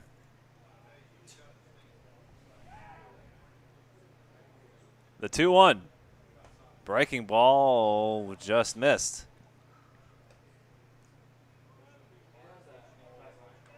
So now a dangerous 3-1 count for Evan Martin. Handles the bat very well. Hits the ball to all fields. The 3-1 instead of check. Ramsauer out of Troy, Missouri. About 25 miles north of here in O'Fallon in Lincoln County, Missouri. The 3-1 to Evan Martin. That's hit softly out to second. Jalen Jones on the first, and Martin does a job. He moves Lampros over to third with one out. Now batting for the Hoots, presented by Missouri One Call System. So the go-ahead run moves into third, and Nick Neville playing shortstop here this evening. Grounded out to third.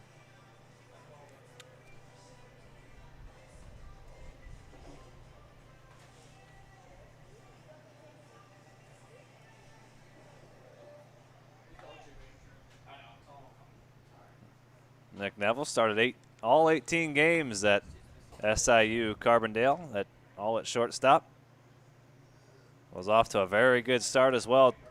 361 average with a 443 on base and a 542 slugging. And he's been all over the place in terms of college experience. Played at South Carolina, San Jacinto College, Notre Dame. He's been all around and producing. Produced with the Gamecocks. He's originally from Virginia, but as you mentioned, Notre Dame, San Jac, and South Carolina. Now SIU. Interesting career, hopping from college to college. So, however you can get it done. You need a long at bat if we need to explain his experience at every single college. Obviously, the storyline will develop as the season goes along, but all 18 games at shortstop this past season. He's a great infielder. You mentioned got a lot of playing time at South Carolina, 32 games, 19 starts. So he's seen a lot of time at the Division I level, along with his teammate in college and his teammate here in the league, Evan Martin. 2-2 count. And it hit him. And it's dangerous when he gets on base. He had 4 for 4 stolen base attempts this past spring, and also he led the team. When he just gets on base, good things happen. He led the team with 18 scored runs, and now a little bit of a jam with runners on the corners and just one away. Shane, here for the Eagles, Forrest Herman, want to talk to Mr. Ramsauer. You got to make sure everything's under control here. You're about to face a guy who hit a home run his last time up, and with a couple men on base, that'd be even worse if you gave up another one here with 2 runners on base. And the interesting thing, I know Neville up the middle, he's been really impressive, and he impressed at SIU. They led the MVC and ranked nationally turning double plays, 18 in 18 games, as they've got a nice up the middle. And Evan Martin's a guy who's up the middle in center field. There's a couple SIU starters, a 1-2 punch for this Hoots squad, and now you give it to a SEMO catcher who was on a tear and hit a bomb last time this past spring. And that pitch gets away from Piper. Lampros is going to score to give the Hoots a 2-1 lead.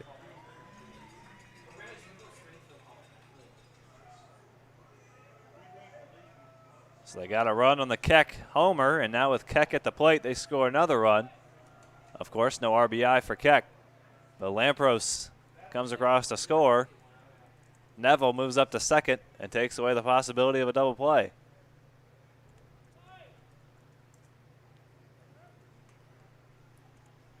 A 1-0 from Ramsauer. Long look at second. And that's pop foul, not a play down the right field line.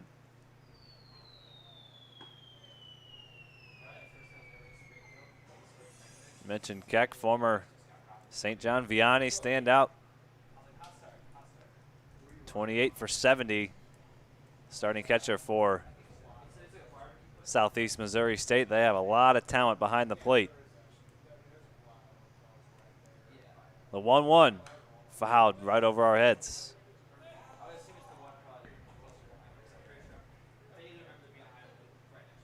"47 games last spring in 2019. 35 starts behind the plate. Plays a little outfield as well. Good speed for a catcher as well. 7 stolen bases this spring.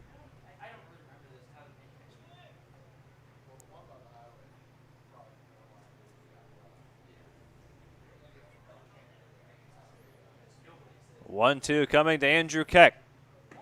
Check swing called, third strike. Second strikeout for Ramsauer, and now 2 away for Chase Krogman.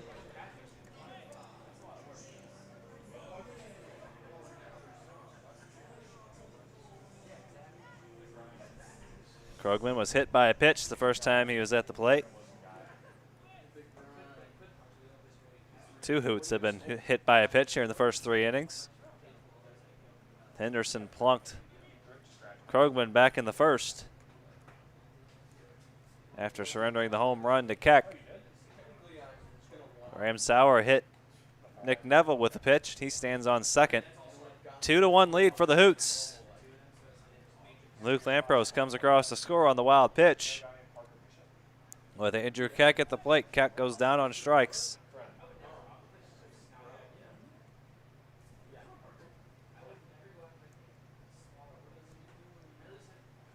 And now Chase Krogman with a 2-out RBI chance and a chance to extend the Hoots lead.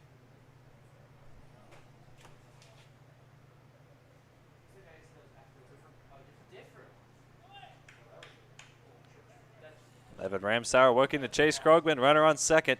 2 away here in the third.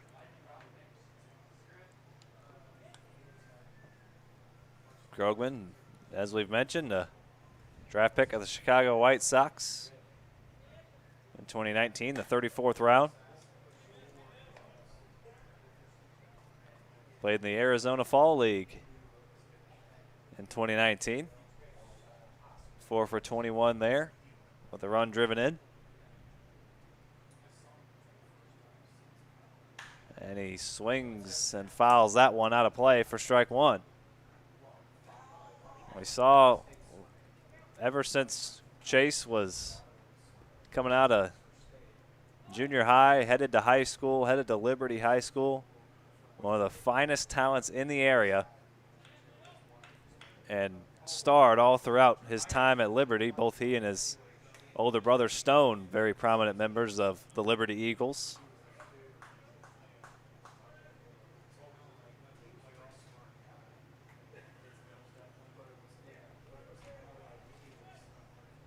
Two and one count here for Chase. Up and away. Absolute cannon for an arm, great speed. Did some pitching as well in high school. In the Metro League, he got on the mound last summer, was in the low 90s, and he has an absolute cannon. We've seen it a couple times this summer. That is right, and he rips that one into right center. That's going to drive in a run, and Krogman has himself extra bases as it bangs off the wall. And a 2-out RBI double for Chase Krogman. It's 3-1 Hoots. Man, he continues to produce in this league, Shane. That was his 9th hit as he came into today, hitting .400, getting on base over 52% of the time now. And the 3rd time he's had an extra base hit. Great job by Chase Krogman.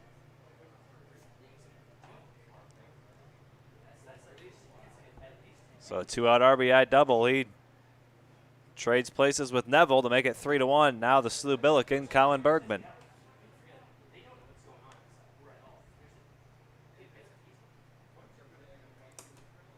Played in 11 games in the A-10 conference for the Billikens. And a good breaking ball there from Ramsauer. Now he's 1 strike away from stranding Krogman out at second. Weldon Spring native, CBC graduate Colin Bergman.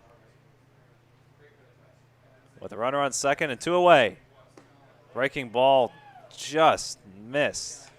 Boy, not sure where that one missed. That looked awfully good.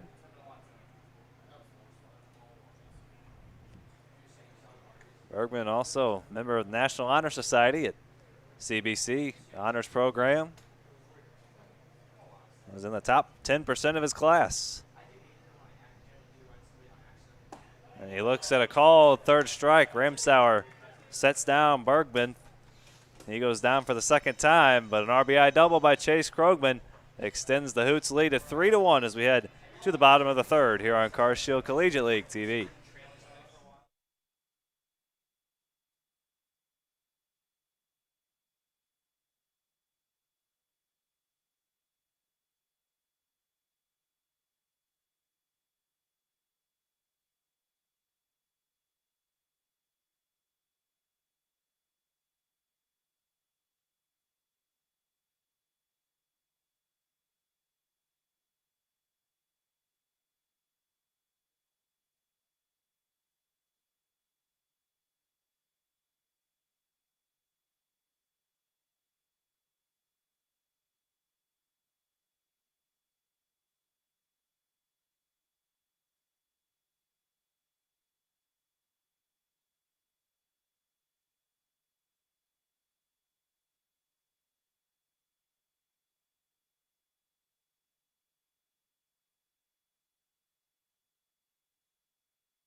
Jackson Keller now with a 3-1 lead as we head to the bottom of the 3rd. Jalen Jones, Aaron Hopp, and Noah Jacobson. 9-1-2 for the Eagles as they now face a 3-1 deficit. They're familiar with being down in ball games and coming back, and Jalen Jones promptly laces the first pitch of the inning into right field for a base hit.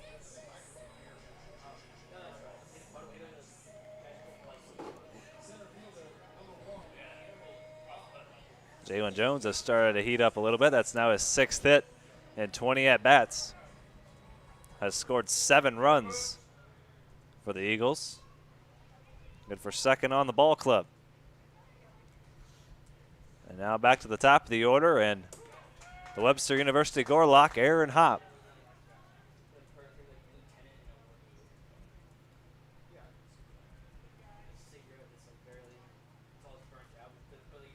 Hop, originally out of Lincoln, Illinois, 5'11", 175 pounds. Two-sport athlete at Webster, also plays basketball. As Jones takes off for second, and that is hit into right field. Pound races underneath it, makes the catch. Jones retreats to first.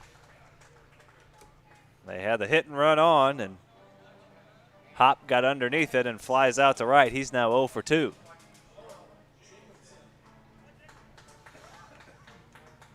So now one away for a shortstop and one of the hottest hitters in the league, Noah Jacobson. 7 for 18, hitting almost 400 coming into play. Grounded out to second his first time up. Back in the first, hitting second here in Forrest Herman's order. The Eagles winners of 3 straight walk-off victories. They're the home team once again here this evening, and once again they find themselves trailing.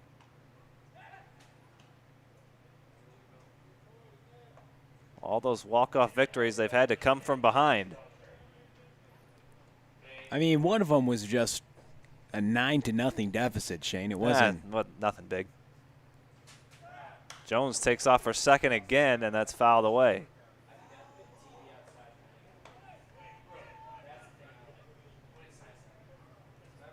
Came back from a 9-0 deficit, a 7-3 deficit. Highlighted by the Peyton Leaper grand slam in that ball game. Ole Arntzen, a walk-off homer.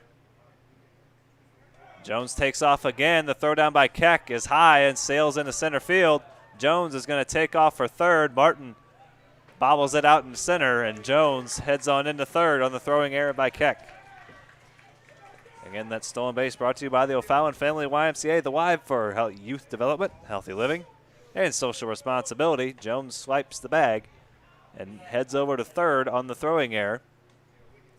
Stolen base number 5 for Jones on the summer.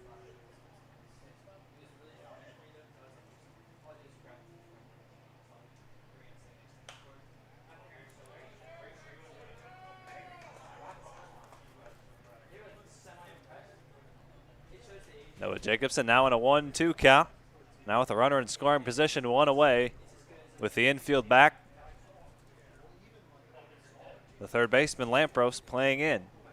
Swing and a miss. Big strikeout there for Keller.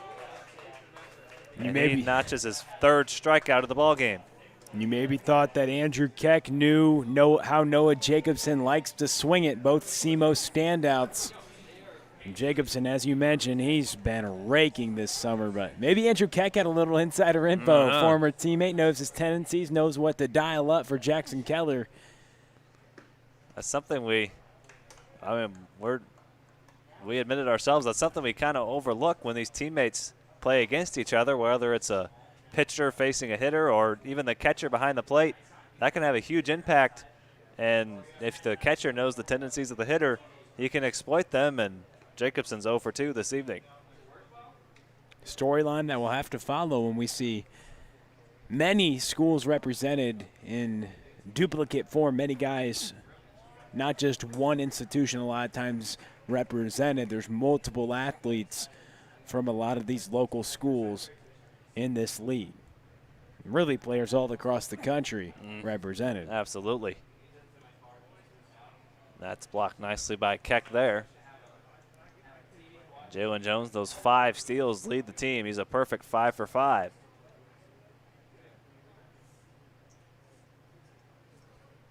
Three and 1 count here to the switch hitting middle infielder, Peyton Leaper. Hitting left-handed against the right-handed throwing Keller. This is a side he hit that grand slam on.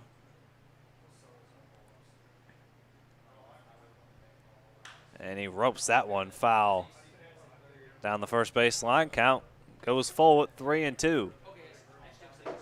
Leaper has driven in 7 runs, 4 of them on one swing of the bat. 7 for 21 coming into play. He's already got a base hit and has scored the Eagles' lone run so far.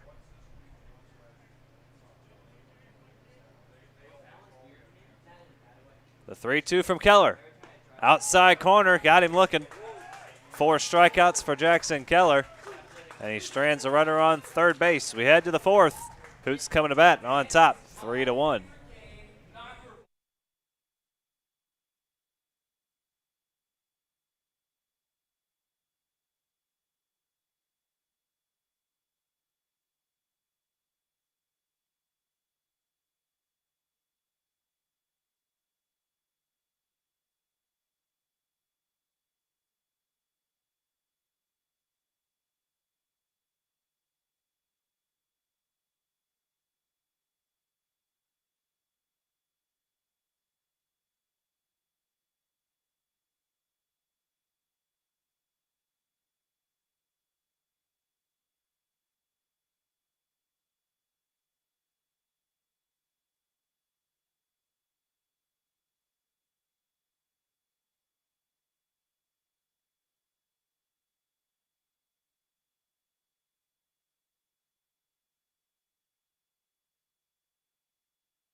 Once again, this inning brought to you by Interco Recycling. Interco, our friends there, have been recycling non-ferrous industrial metals, batteries, computers, and electronics for 25 years, since 1996. They operate a 400,000 square foot, 45-acre facility on the Illinois side of downtown St. Louis. So if your company has large amounts of scrap metals, batteries, or electronics in need of recycling, you can give Interco a call at 1-877-258-3601. Or you can visit them on the web at itcscrap.com. That's 1-877-258-3601 or itcscrap.com. Interco Recycling, a Metaltronics recycler since 1996. New arm into the ball game for the Eagles. It's the left-hander Ian McMahon making his second appearance.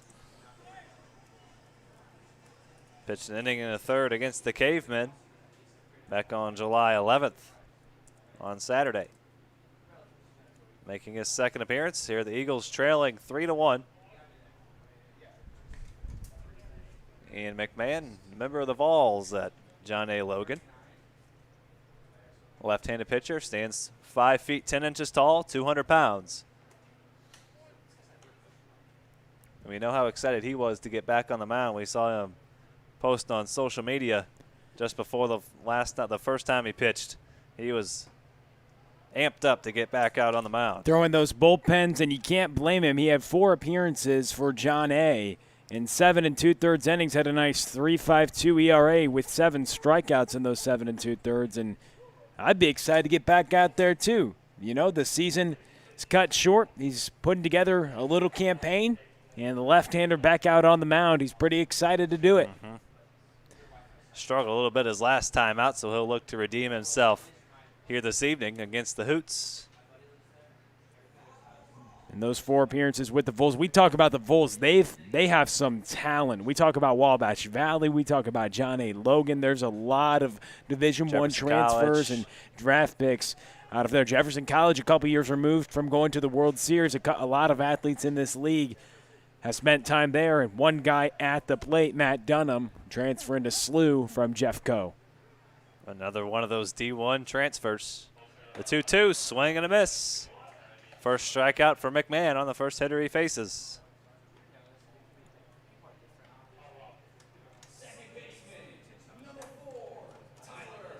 So McMahon gets the strikeout of Matt Dunham. And that brings in the second baseman this evening, Tyler Bastunis.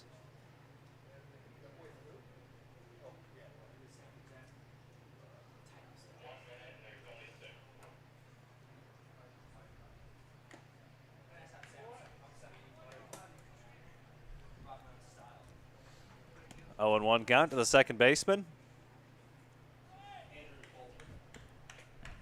Out of SIUE for the Cougars. Former Timberland High School graduate. From Lake St. Louis, Missouri. And he can do it both, Shane. We saw him close out the game the other day. Picked up a save on the mound. Here playing second base this evening. Third pitcher already for the Eagles, and McMahon has back-to-back strikeouts to begin the fourth. Nice bounce back for McMahon to strike out the first two hitters of the inning. And people were pretty excited to see Bastunas on the mound when he started that game back at Timberland High School. He was Gateway Athletic Conference Player of the Year from the St. Louis Post-Dispatch, and he's a two-way Division I standout just in his freshman campaign this past spring at SIUE for the Cougars. Pitch a little bit, hit a little bit, and it's cool to see a couple people who can do both, pitch and hit. We've seen quite a bit of that in this league. We've seen the likes of Jamie Young, Luke Mann, Seth Halverson. A lot of two-way talent in this league. Hey, Ole Arnson got on the mound.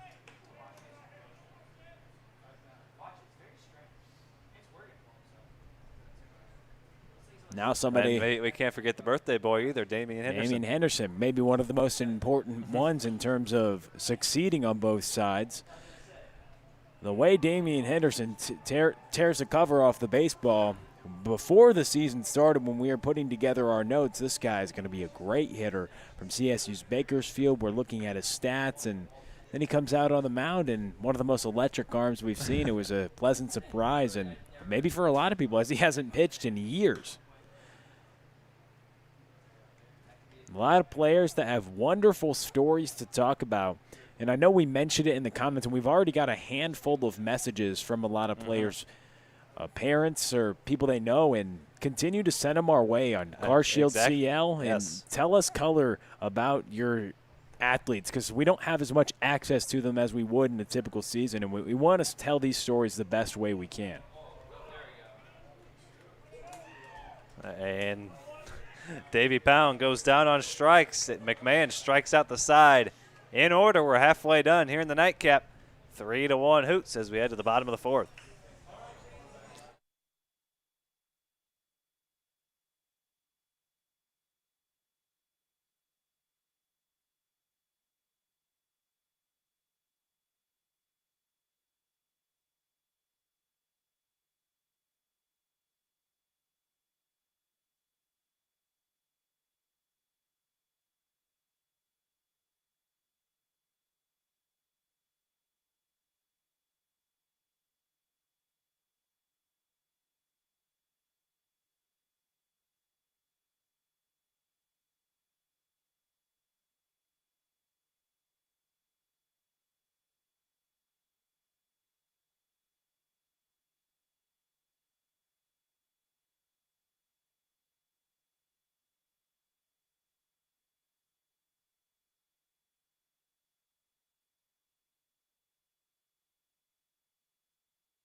Kenny Piper will lead things off for the Eagles here, facing Jackson Keller, who's worked 3 solid innings so far, just the 1 run given up and a couple of hits.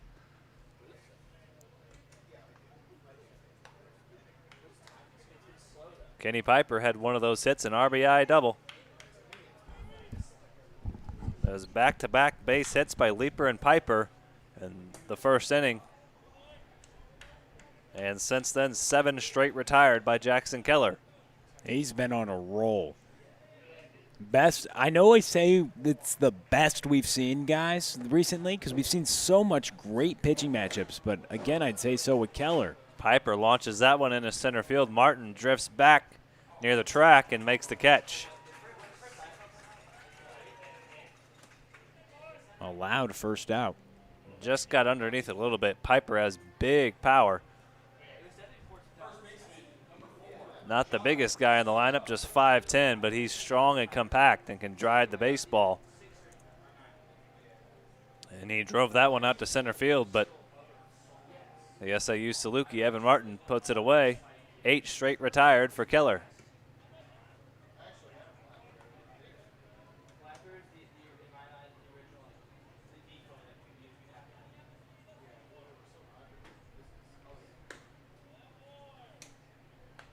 Keller working very quickly, a 2-0 count. Not wasting much time out there on the mound. The 2-0. Chopped to third by Stallcup. Lampros a backhand, a high throw. And Dunham gets down on the bag for the second out. That was a strong throw from Lampros. It was a little high. Dunham leapt up and came down right on top of the first base bag just before John Stallcup beat him there. Keller is mowing him down, Shane. He continues to mow through this Eagles order and get some help on the defensive side. He's gone one time through the order without giving up a base runner. And now the designated hitter, Hamilton Anderson. Both times Anderson has come to the plate. He's hitting with no runners on base. A pleasant sight for Joe Lincoln and the Hoots, as the most he can drive in is 1.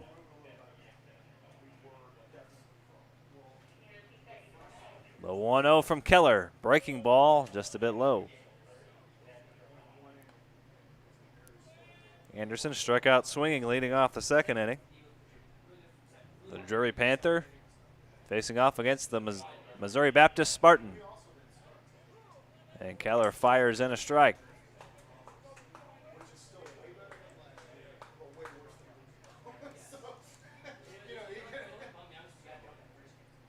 Anderson, another one of those St. John Vianney Griffins, state champion. They've been showing out. Andrew Keck turning around 95, or taking 95 the other way for a home run. You have Anderson, who's done well, really well these last few days, and Luke Mann, of course, as well.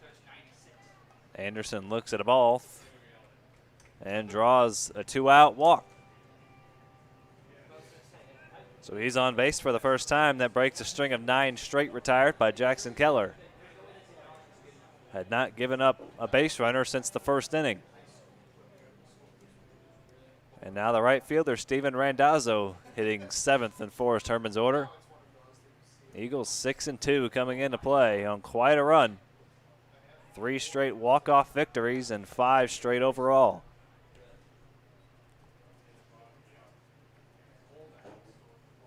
So Anderson on first after the 2-out walk. He has a short lead over there. Keller fires a strike on the inside corner. He's been commanding that side of the plate exceptionally well this evening.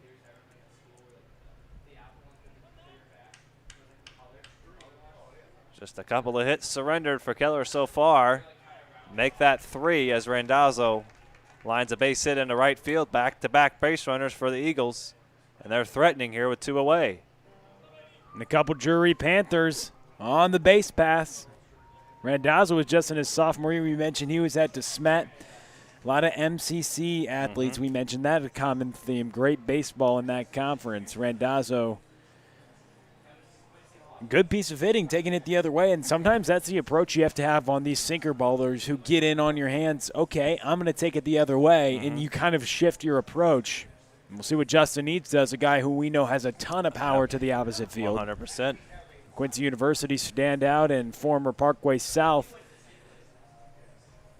outfielder as well. Does a really good job taking the ball the other way. We'll see if he can't get these Eagles a couple runs and get them back into the ball game, or if Jackson Keller can strand them, as there's a little action out there in the bullpen.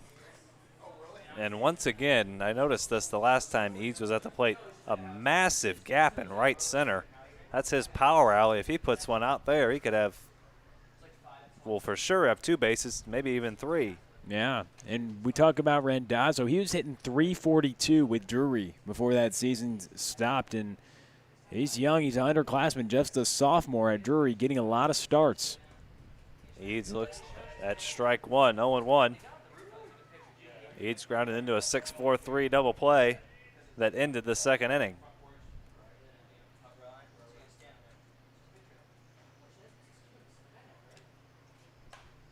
That's fouled away. When we talk about Eads being able to take the ball the other way, that's what they teach at Parkway South High School, being able to drive the ball the other way. And that's been evident throughout Eads' career, both as a Quincy Hawk and here in the Carshield Collegiate League. Here in an 0-2 count, however, with 2 away. That's chopped to short. Neville on a knee, throws it over to Bastunas. And Keller's through 4 strong innings. His Hoots have a 3-1 lead as we head to the top of the 5th on Carshield Collegiate League TV.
Luke Lampros will try to get things started for the Hoots here in the top of the 5th. They hold on to a 3-1 lead.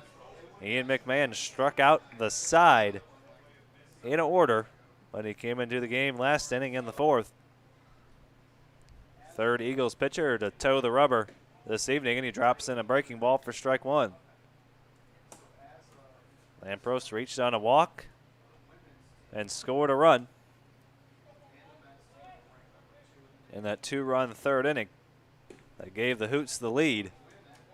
The Eagles have been held off the scoreboard since the 1st inning. 1-1 count to Lampros as he went around.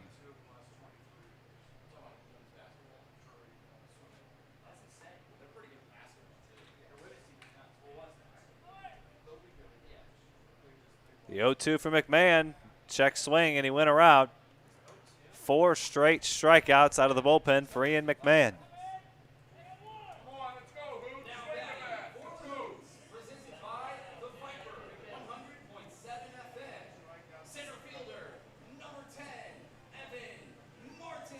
And that brings in Evan Martin, center fielder here this evening, hitting leadoff. Hitting 1-2 in the order, along with his roommate, Nick Neville. The 2 roommates at SIU Carbondale. Worked out together this spring after the lockdown. Got themselves in really good shape. And they're ready to go here in this summer, heading in to another season of hopefully Saluki baseball in the spring. And you can tell that they've been getting after it. They're obviously going to be 2 roommates this fall. Good chemistry, a nice 1-2 punch for Joe Lincoln. You love to see these athletes, and a lot of them have continued to work hard when baseball was taken away from a lot of these college athletes in the spring and professional athletes as well, and they were just feeling like basically in a cage, just getting ready to get loose and continue having that hard work, and that's what the likes of Martin and Neville just put their mind to it, and they're back out here competing. And that's chopped up the middle. Jones to his right, going to need to hurry, and Martin beats it out. An infield single for Evan Martin, and he's 1 for 3. And back to your point, not that these guys don't work hard already anyway. You have to work hard to get to this point.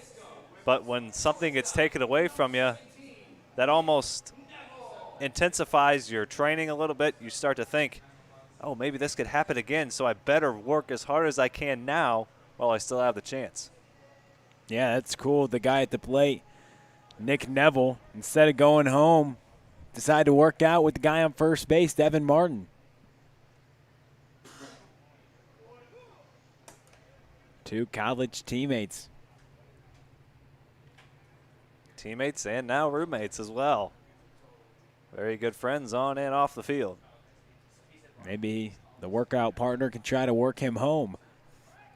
If he can put a ball in the gap, Evan Martin will I would assume, easily score with his speed. Both these guys got a ton of speed. Very speedy players up the middle. One on the infield, one in the outfield. And that's ripped into right center. That one is absolutely crushed, and it is out of here. He drives in his roommate. A 2-run homer for Nick Neville, and that extends the Hoots lead to 5-1. One SIU Saluki drives in another. And he crushed that ball. He was all over it from the left-hander and pulled it right there to the right field bullpen. And he crushed that ball like you mentioned. How cool is that? He ends up working him home like we alluded to earlier in the at-bat. And the Hoots offense coming together. That doubles the Hoots lead on Neville's first home run of the summer. And now it's 5-1. And now the man who homered earlier grounds that one up the middle. Keck. Jacobson on the first.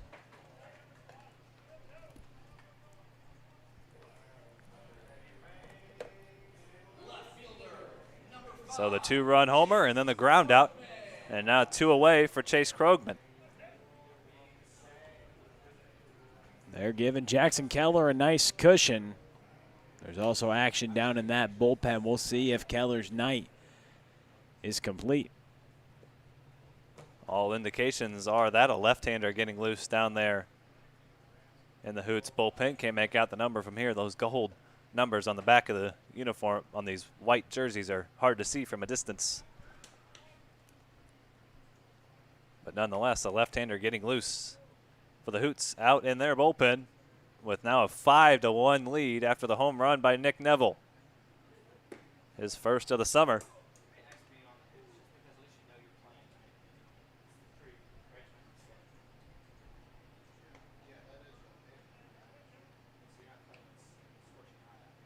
Coming into this ball game, the Hoots had just 1 home run as a team.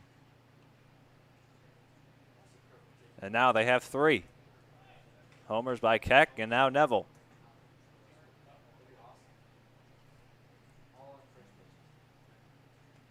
Jamie Young has the other. And that's roped into right center. Krogman gets underneath it. Thought it had a chance, but instead Aaron Hott puts it away for the 3rd out. A 2-run homer by Nick Neville. Drives in his teammate and roommate at SIU, Carbondale, and that makes it 5-1 Hoots as we head to the bottom of the 5th.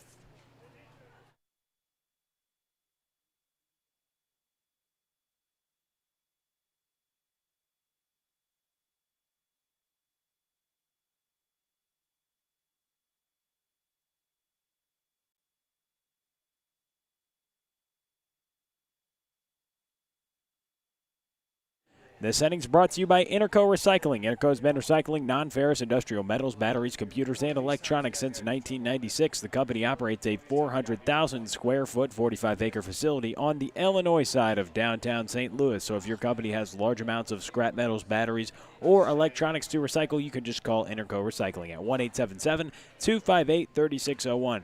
Or just go to the web at www.itcscrap.com. That's Interco Recycling, a Mellotronics recycler since 1996. So thankful for our friends at Interco Recycling.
To the bottom of the fifth we go. New arm out there for the Hoots, now with a 5-1 lead after the two-run homer by Nick Neville. It's the left-hander out of the University of Central Arkansas, Brady Walker, making his fourth appearance.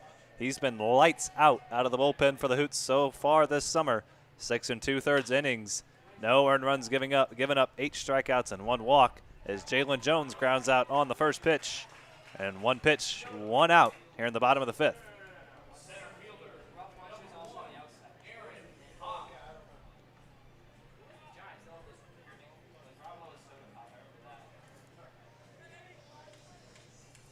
So Jalen Jones is retired. He's now 1 for 2. And back to the top of the order. And the Webster University Gorlock, Aaron Hopp, playing center field. He's first pitch swinging, and he fouls it back. Brady Walker, just 5 hits given up, and now 7 innings of work out of the bullpen, his 4th appearance.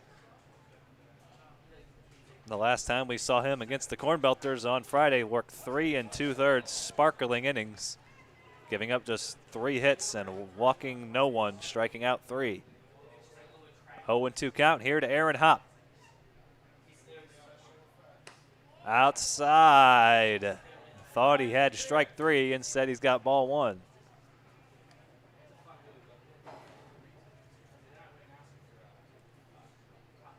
Aaron Hopp 0 for 2 on the evening, a strikeout and a flyout. And he went around a drop third strike. Keck fires it on to first. 2 up, 2 down here in the fifth.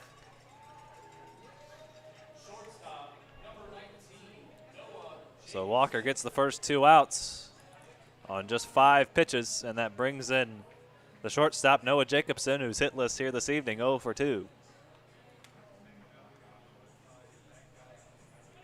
Walker picks up strikeout number 9 on the summer, looking to become the third Hoots hurler to reach double-digit strikeouts this summer.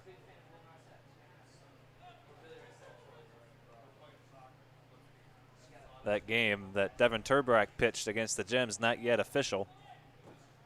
He would be at 16 once that game becomes official.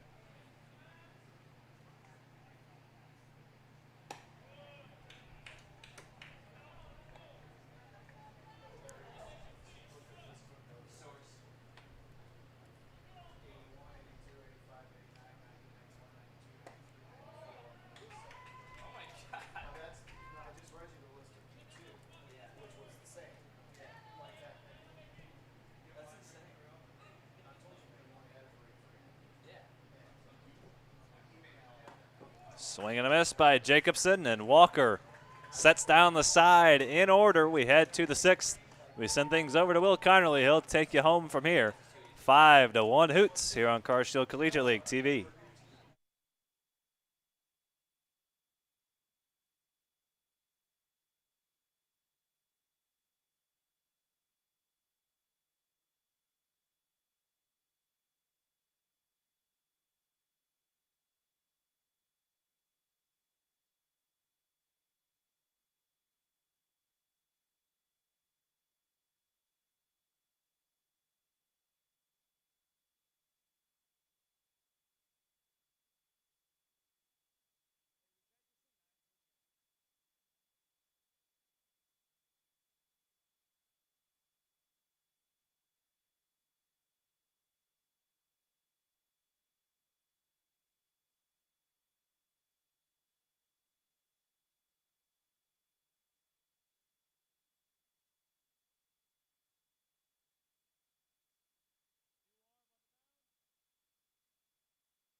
This inning's brought to you by Interco Recycling. Interco's been recycling non-ferrous industrial metals, batteries, computers, and electronics since 1996. The company operates a 400,000 square foot, 45-acre facility on the Illinois side of downtown St. Louis. So if your company has large amounts of scrap metals, batteries, or electronics to recycle, call Interco Recycling at 1-877-258-3601 or on the web at www.itcscrap.com. Colin Bergman, Matt Dunham, and Tyler Bastunas due up here for the Hoots.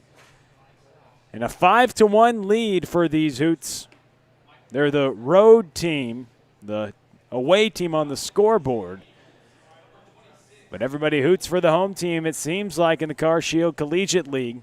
Everybody's been looking up at the Eagles in the standings, as these are the top two teams in the Car Shield Collegiate League right now. The Eagles are 6-2. They've won 5 in a row, and 3 of those wins have come via the walk-off. They may not need that tonight, but they'll need another comeback, that's for sure. They're the home team, so they could potentially do it. But they trail. We saw them come back down 9-0. And to score 11 unanswered runs the other day. Well, I need to get a couple outs first. Colin Bergman, Matt Dunham, and Tyler Bastunas due up against the new pitcher into the ball game, number 26, Michael Hoffman. He's making his 4th appearance on the mound this summer. He's thrown 7 innings. He had 1 start. He surrendered 5 hits in those 7 innings and 7 earned runs, but he struck out 8 hitters while walking 9. First pitch is popped up to Jones, who catches it at second for the first out. Quick out, making quick work of Colin Bergman, who's now 0 for 3 tonight. 1 Billiken at the plate, and now a future Billiken coming up, Matt Dunham, as Hoffman converses with Piper. Here in the top of the 6th inning, the former Jeffco standout Matt Dunham was playing in the St. Louis Metro League last summer, now in the Car Shield Collegiate League. And staying local to be a St. Louis University Billiken. The Atlantic 10 Conference facing off against the lefty Michael Hoffman.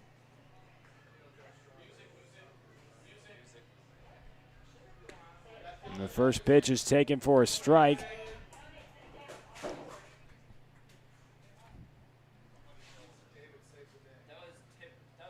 0-1 count with 1 out. Is Matt Dunham, the first baseman, the slugger, looking to add on to this 5-1 Hoots lead. On top of the Eagles here is Jackson Keller. Had a great start. Brady Walker did good out of the bullpen. And the Eagles have just scored 1 run today. It was in the bottom of the first. And they've had goose eggs ever since. Only have scattered around 3 hits on that 1 run. The Hoots got a couple home run help today. Andrew Keck, as Dunham shatters the bat in half on that pitch. He'll need a new piece of lumber. On that foul ball, 0-2 is the count. As they get him some new wood. And an 0-2 count, he faces off against the left-hander Michael Hoffman. With 1 out, Colin Bergman, the designated hitter, started things off, popping out to Jalen Jones at second base.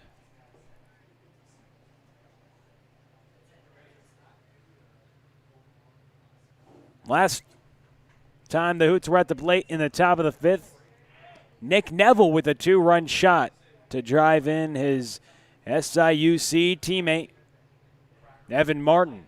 Now Hoffman looking to keep the deficit at just 5-1.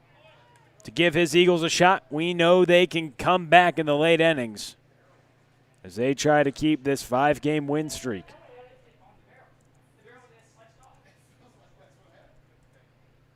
A ball and 2 strikes. Pitch missed away.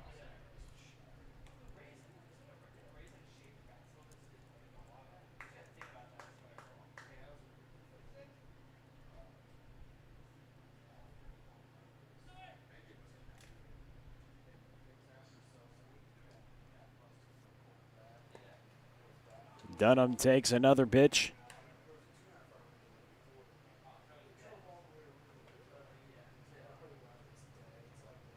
3 balls, 2 strikes, and 1 out here in a 5-1 ball game in the top of the 6th inning.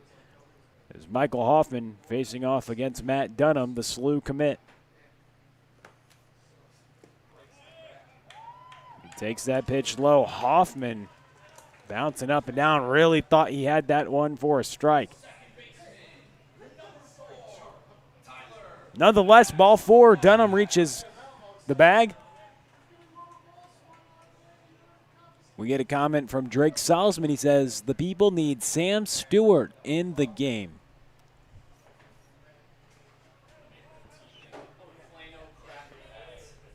Drake Salzman pitched a gem earlier this afternoon. One of the best pitching performances we've seen in the CarShield Collegiate League. Talking about his teammate, and we saw from social media his roommate as well. A couple roommate storylines tonight. As Cool stuff. Nick Neville knocks in his roommate this coming fall at SIUC, Evan Martin, for a 2-run shot. Now you got Drake Salzman talking about Sam Stewart, who was electric in his start. And he's a starter for the Hoots. I believe he'd be on the mound later this week. A couple Maryville pitchers in that rotation. They're going to look pretty good this coming spring, it looks like. We keep talking about it, but that Maryville, they've got some arms. They're going to be something to contend with in the GOVC in 2021. There's going to be a lot of competitive baseball across the board because of the interesting situation that happened with the coronavirus and people getting extra eligibility. It's going to be interesting. You got 35 guys who can travel sometimes. You only get 9 who are on the field at one time. You had an influx of guys coming in potentially to replace a lot of these seniors who now have the opportunity to come back. So a lot of those falls are going to be much more competitive, it seems like, at all these universities. And that's why the CarShield Collegiate League can bridge that gap and let people get some of that competition. As Bastuna swings through that breaking ball from Hoffman. Well, he thought he had a strikeout on the last hitter. No doubt about that one. Definitely has a strikeout here. That pitch was close to Dunham. Very, very, very close. Almost too close to take if you're Dunham. Great pitch by Hoffman. Didn't quite get the call, but if he can work himself out of this inning, no harm done. To the Hornet superstar, Davey Pound. Man in the corner outfield today in right field. Playing defense with that big wall out there. The Harris Stowe Hornet looking to add on to this Hoots lead.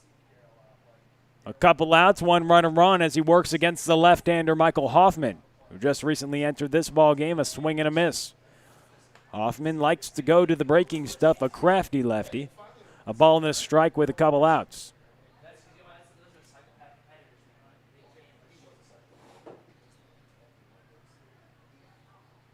Top 2 teams in the league facing off in the nightcap. Primetime matchup, a ball and a strike with a couple outs. The pitch, a swing and a miss there from Pound. He got him again out in front with the breaking ball. Davey Pound had that average way above 300 with Harris Stowe. Near 400. 5 home runs. A couple strikeouts tonight, looking to turn things around. This one's belted towards left, but foul.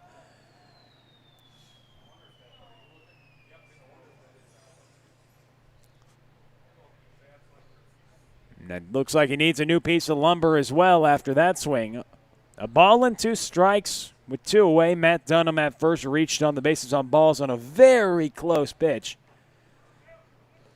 But he got it on ball 4. Now Davey Pound up, Luke Lampros on deck.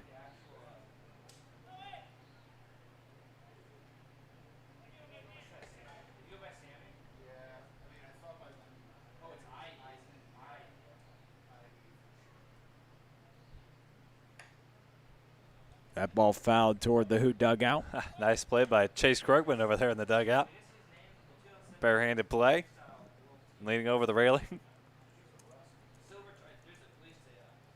He likes to have a good time on the baseball field and in the dugout as well.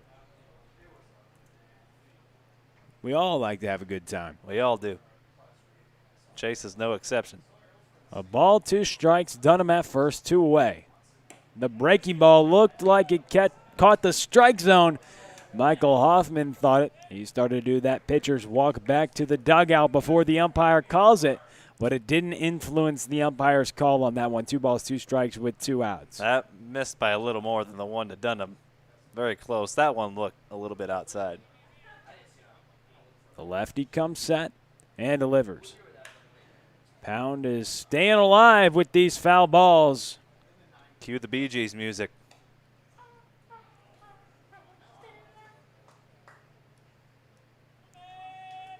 Our producer Charlie breaking out in a song.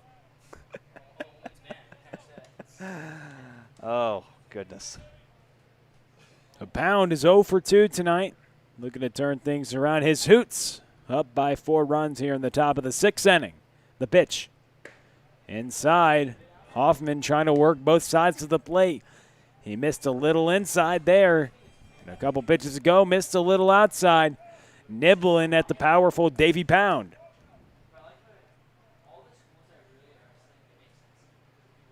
3 balls, 2 strikes, 2 outs in the second to last inning. Hoots up by 4 runs. The payoff pitch. Right back at Hoffman, hits off his shin, but can he stay with it? No. He looks toward third as Dunham was trying to swipe an extra bag, and he is out. So an interesting end to the top of the 6th. We send it to the bottom frame. Eagles come to bat. They need to get things going, trailing by 4. You're watching Car Shield Collegiate League TV.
Peyton Leeper, Kenny Piper, John Stallcup to face off against the Southpaw, who had a quick last inning, Shane.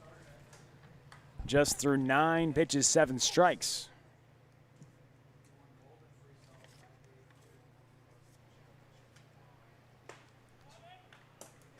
A ball and a strike to Peyton Leeper, who singled and came around to score in the first, struck out in the third. Here in the bottom of the 6th, do the Eagles have another comeback in them? They've had 3 straight walk-off victories and 5 straight wins. Do the Hoots end that tonight? As you're starting to work with outs to play with, only 6 more for this Eagles offense against an efficient left-hander, Brady Walker. That's a base runner with a nice single, as 2 singles today for Peyton Leeper. He's been really a spark plug for this offense, coming up with some big hits, starting some rallies, finishing some rallies, finishing a ball game with a grand slam. And that's something you see out of too many college players, at least that we've seen. A switch hitter, the only one we've seen so far. Hitting right-handed there, picks up a base hit, now has a base hit from both sides of the plate.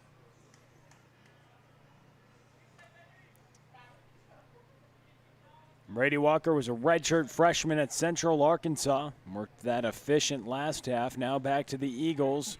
We're trying to muster up a comeback against the left-hander. Teammates with Tyler Cleveland, Central Arkansas.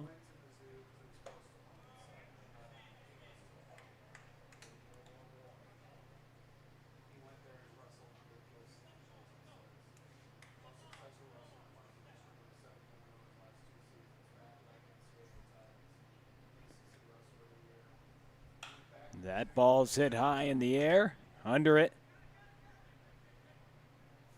is Krogman, who catches it.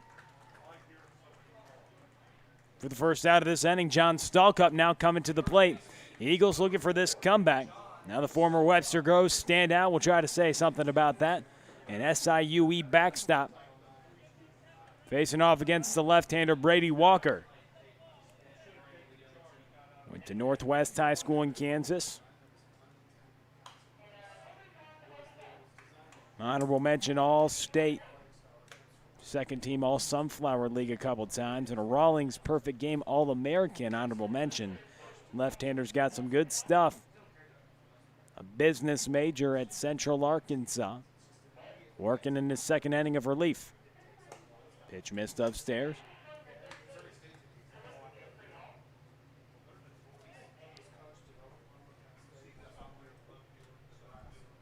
And the Hoots getting some offense tonight. Not something we can say that's happened all season. Joe Lincoln's ought to be happy. They've had a couple of big flies from Andrew Keck to start things off. Taking the mid-90s lefty Damian Henderson the other way. And then Nick Neville.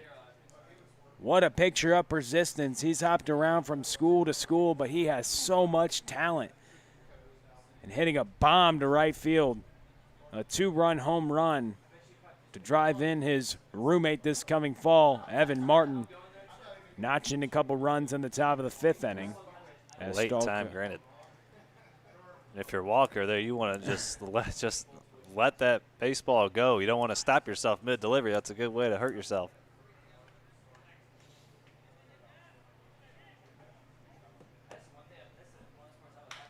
This could be 2, 6, 4, 3, and Walker rolls it up. That equals 2 for Walker. And we're through 6. We send it to the 7th. You're watching CarShield Collegiate League TV.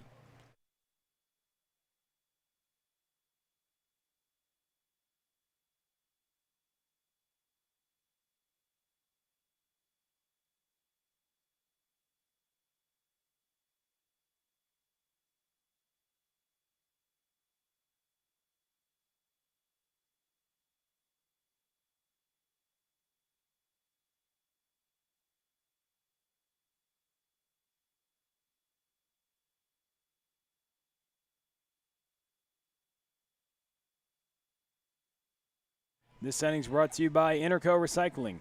Interco has been recycling non-ferrous industrial metals, batteries, computers, and electronics since 1996. The company operates a 400,000 square foot, 45-acre facility on the Illinois side of downtown St. Louis. So if your company has large amounts of scrap metals, batteries, or electronics to recycle, call Interco Recycling at 1-877-258-3601 or on the web at www.itcscrap.com. Interco Recycling, and electronics recycler since 1996.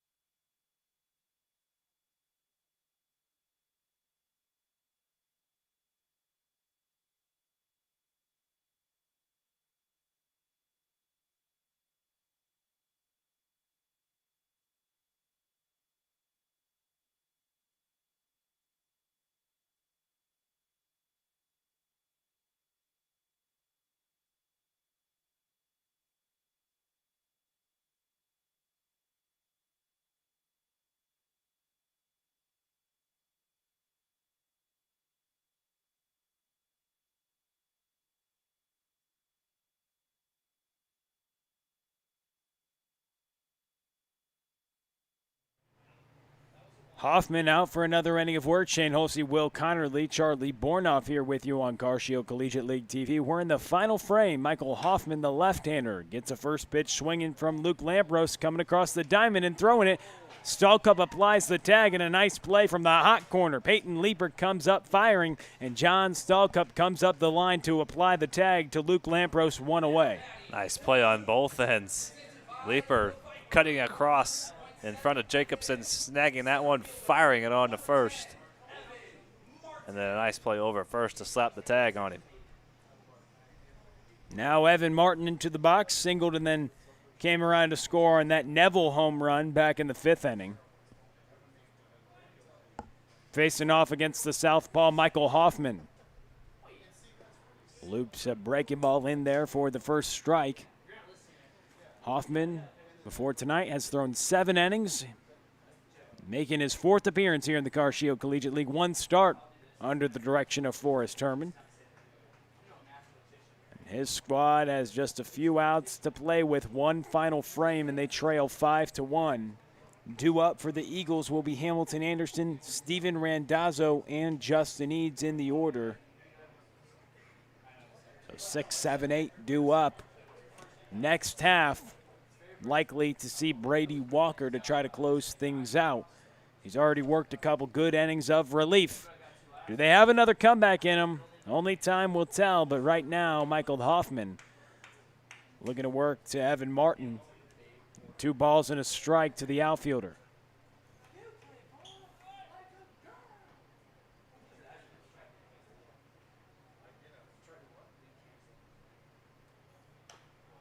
Martin fouls this one away.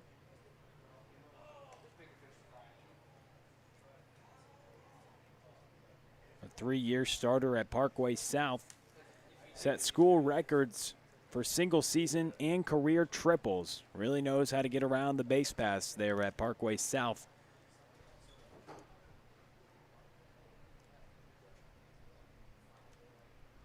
Was in his redshirt freshman season in 2020. He fouls this ball away, was redshirted in 2019 in his first year. A very hard worker on and off the field, a MVC academic honor roll during his redshirt campaign. And as you mentioned, did not commit an error in the outfield, along with hitting .429. He was hammering the baseball and really tearing the cover off it. Him and Nick Neville, this 1-2 punch. Good things for the Hoots and also SIU.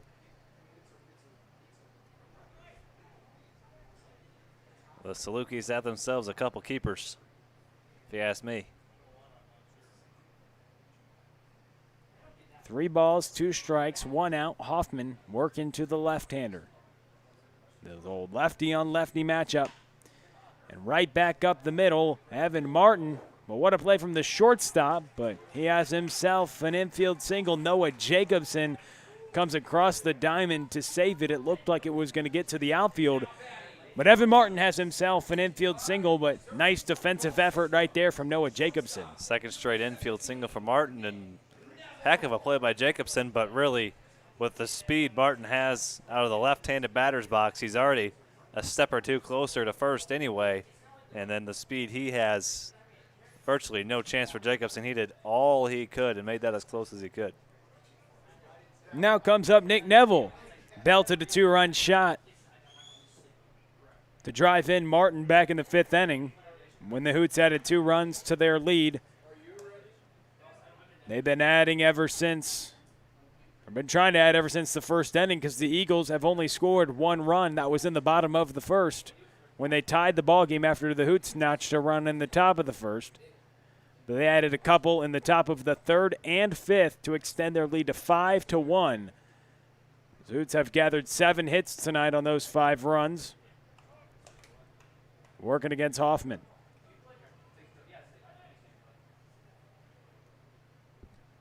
And Nick Neville. We got a lot of good color commentary on him this evening. Thanks to Nick Neville's mother for messaging us on Instagram and giving us all that information. Well, I think we'll be set for a while, Mr. Neville, to bring you guys interesting little nuggets coming up here. All throughout the summer.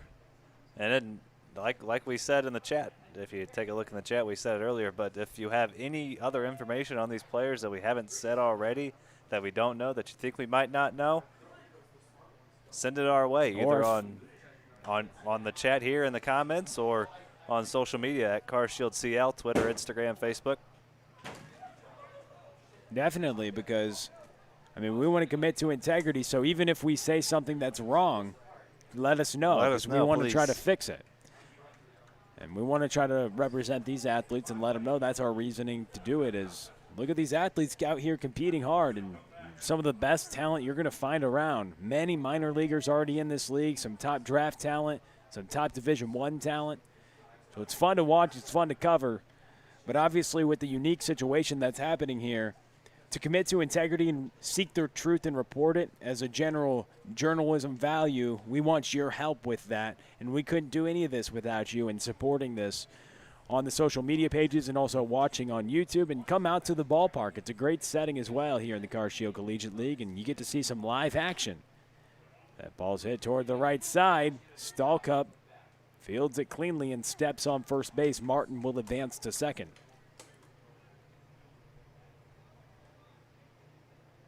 So 2 away and 1 runner on to bring up Andrew Keck, who hammered a home run in the first inning. Was hitting .400 at SEMO. Has power to all fields, as he showed us. Back in the first inning, taking Damian Henderson opposite field. Damian Henderson, first time on the mound, starting a ball game since his sophomore year of high school. But he impressed, and he has a bright future. Not many lefties can throw mid-90s with a good breaking ball. So future prospects for him with the Cincinnati Reds organization. I mean, we know how good they are at developing young pitching talent. I mean, look at the likes of Luis Castillo, Aroldis Chapman. Those are just a couple examples. And Forrest Herman on the Eagles, coach in the minors for the pitching program, and Kyle Bodie of Driveline Baseball, who's been cutting edge in development all across the board for developing talent and pitchers. He kind of runs their minor league pitching program. So there's a very bright future, I think, for the Reds in that regard of using the new cutting-edge science and data to actually develop these players in a new way that hasn't been done a lot before. It's really cutting-edge things that a lot of people are doing. As Keck hits this one to right field, he may have himself extra bases. He does, and he has a run batted in. Andrew Keck with a couple extra base hits tonight. He continues to tear the cover off the baseball. And just a great piece of opposite field hitting. Right fielder Randazzo was playing well off the line in right field. Thought off the bat that might have a chance to be caught, but Randazzo was playing so far in the gap. He knows how well Keck can hit the ball the other way, but he showed it right there, just poking it down the right field line. Easy RBI.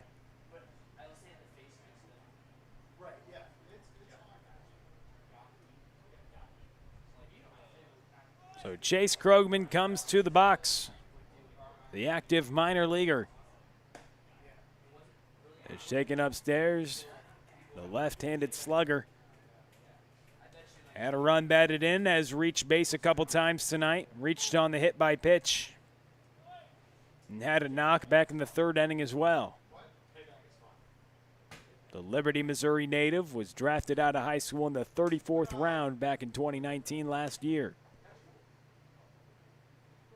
Has a cannon from the left side and also has a ton of power from the left side. The 5'11", 180-pound frame, a very bright future. The 19-year-old, really good prospect.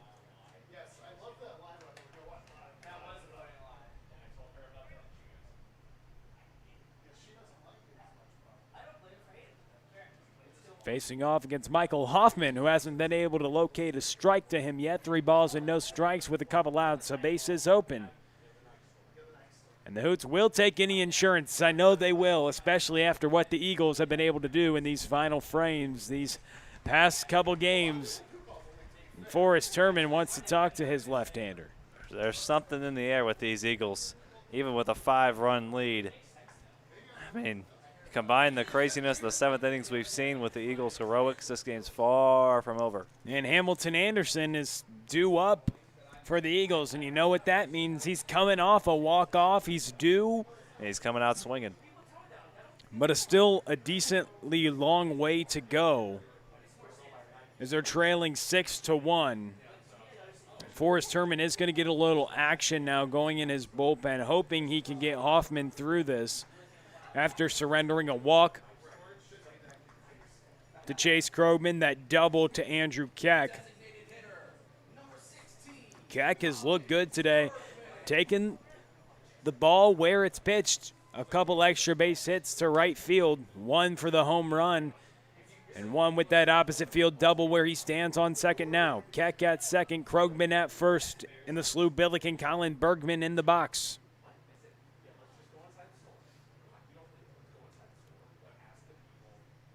The runners take off and easily time up Hoffman. Both of those stolen bases brought to you by the O'Fallon Family YMCA, the Y for youth development, healthy living, and social responsibility. As both of the runners were off on the first move from the left-hander, a slow time to the plate allowed a couple runners to easily move up. It is now second and third, both in scoring position. 1 ball, no strikes as Hoffman works on Colin Bergman. That ball's popped up. The catcher, Kenny Piper, coming back to chase on it, but it's out of play. This would be a big boost for Bergman if he can come through here. He's been struggling at the plate a little bit. If he could deliver a 2-out RBI, a couple of 2-out RBIs, he'd be more than pleased, and hopefully that can get him going. Had 5 starts for the Billikens this past spring. Trying to show his talent. Maybe he can add on to this lead against Hoffman. A 6-1 lead the Hoots have. Pitch missed inside. First team All-Metro and All-State at CBC. Another one of those CBC cadets. The Conference Player of the Year in 2019, and we know how good that conference is. Tied a school record for a single season at CBC with 10 home runs. Can really mash the baseball as that ball is called for a strike. 2 balls and 2 strikes with 2 outs and 2 runners on second and third.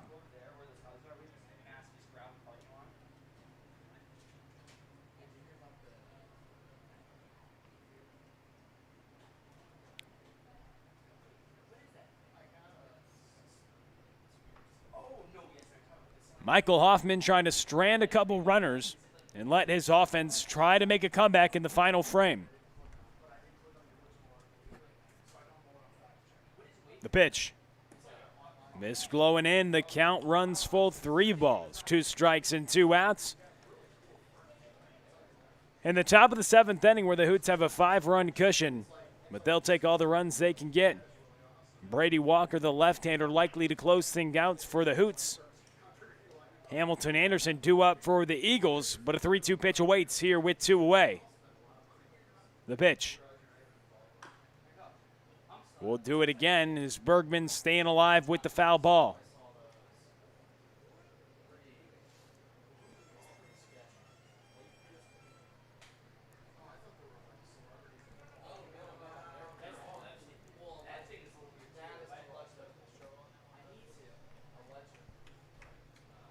So full count to Bergman.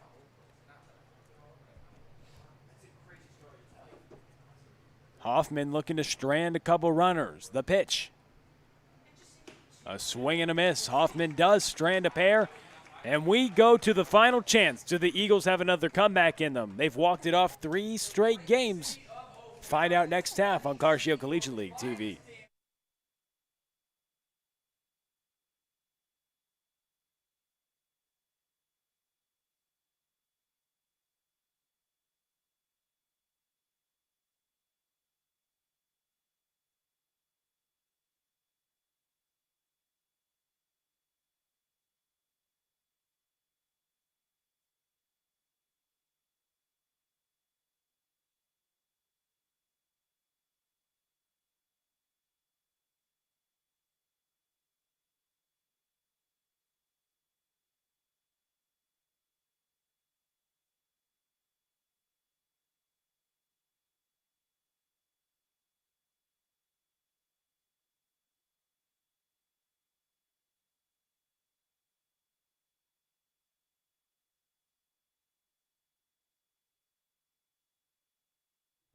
Code Ninjas O'Fallon is located on the Deerberg Shopping Center at Deer Creek Crossing. You just got to go to 2955 Highway K in O'Fallon, right at the intersection of Highway K and N. Kids ages 7 to 14 will learn how to code by building small video games with the help of their sensei instructors. You start at white belt, you go all the way to black belt. You can go in there today for a free 30-minute session and just try it out. Kids have fun, parents see results. That's Code Ninjas O'Fallon. Call 636-851-9634. Final shot here for the Eagles. They've walked off 3 games in a row. What type of magic is looming in that Forrest Herman dugout of the Eagles? First place squad. And manager Forrest Herman knows that these Eagles are hot. 5-game win streak in jeopardy. And they'll have to score off of Brady Walker, the left-hander, who's worked a couple scoreless frames. The Eagles have been held scoreless since the bottom of the first inning. Their lone run today. They trail by 5. Can they put up a crooked number in the bottom of the 7th? First, they need base runners. Hamilton Anderson at the plate trying to do just that. A swing and a miss, 1 ball, 1 strike. And like you said, it all starts with 1. That's how every rally starts. Somebody's got to get on base and then just keep the train moving on down the tracks from there. Swing and a miss from Anderson, the former all-conference standout at Vianney. Was in his freshman campaign at Drury University. Appeared in 1 game against Hawaii Pacific. Had that 1 start on February 22nd. 2 balls, 2 strikes. But he's been on a tear these last 3 games with 8 runs batted in. 2-2 count. And he hits this one right towards the shortstop. Neville backhands it, fires it over to first. And Dunham catches it for the first out here in the 7th. Nice play by Neville to flash the leather on the backhand and a strong arm across the diamond. How smooth was that? Just how you teach it. Not many things more pretty in the game of baseball than a slick little backhand play.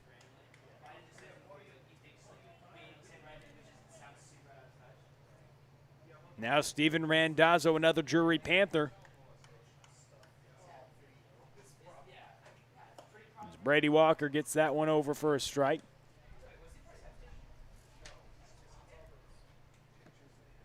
Randazzo, the right fielder.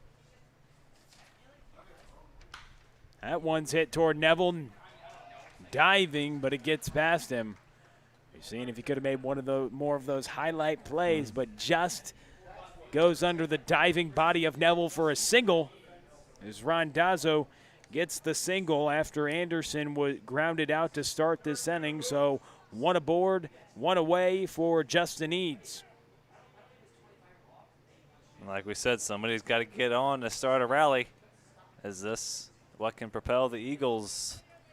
Boy, if they can come back in this one, there's something in the air. Justin Eads played a crucial role on that Quincy University team who always finds themselves in the national rankings for Division II baseball.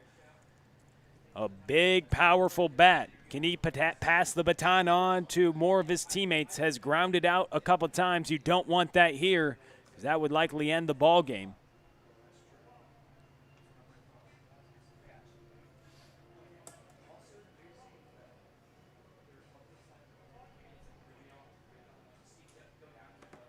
Yeah, he had 4 home runs in the shortened season, showcased his power.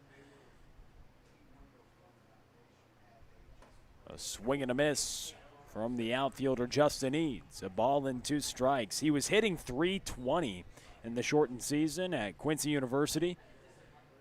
Had a multi-home run game against Dumsel. Had 16 hits and 50 at-bats. Was a mainstay in that lineup for Josh Raby. I believe I was on the call for that game, that multi-home run game. Eads against Umsel back on March 1st, first day of March. One of the hottest hitters on the team. And now at the dish with a 1 ball, 2 strike count, missed upstairs. That was a good weekend for Mr. Eads, or good day. That was old doubleheader. He had 3 home runs that day. Added another one against Missouri Western. He chops this one toward the third baseman. Over to first, and that's the ball game. Eads grounds into the double play to end it. And the Eagles' win streak comes to a close. Hoots have won their third in a row. Stay tuned with us. That's a wrap, 6-1. Hoots win it. We'll be back with you to wrap things up next on CarShield Collegiate League TV.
That's a wrap here from CarShield Field. We had 3 baseball games today. Shane Holsey, Will Connerly, Charlie Bornoff. And it was a good day at CarShield Field. The O'Fallon Hoots get a victory.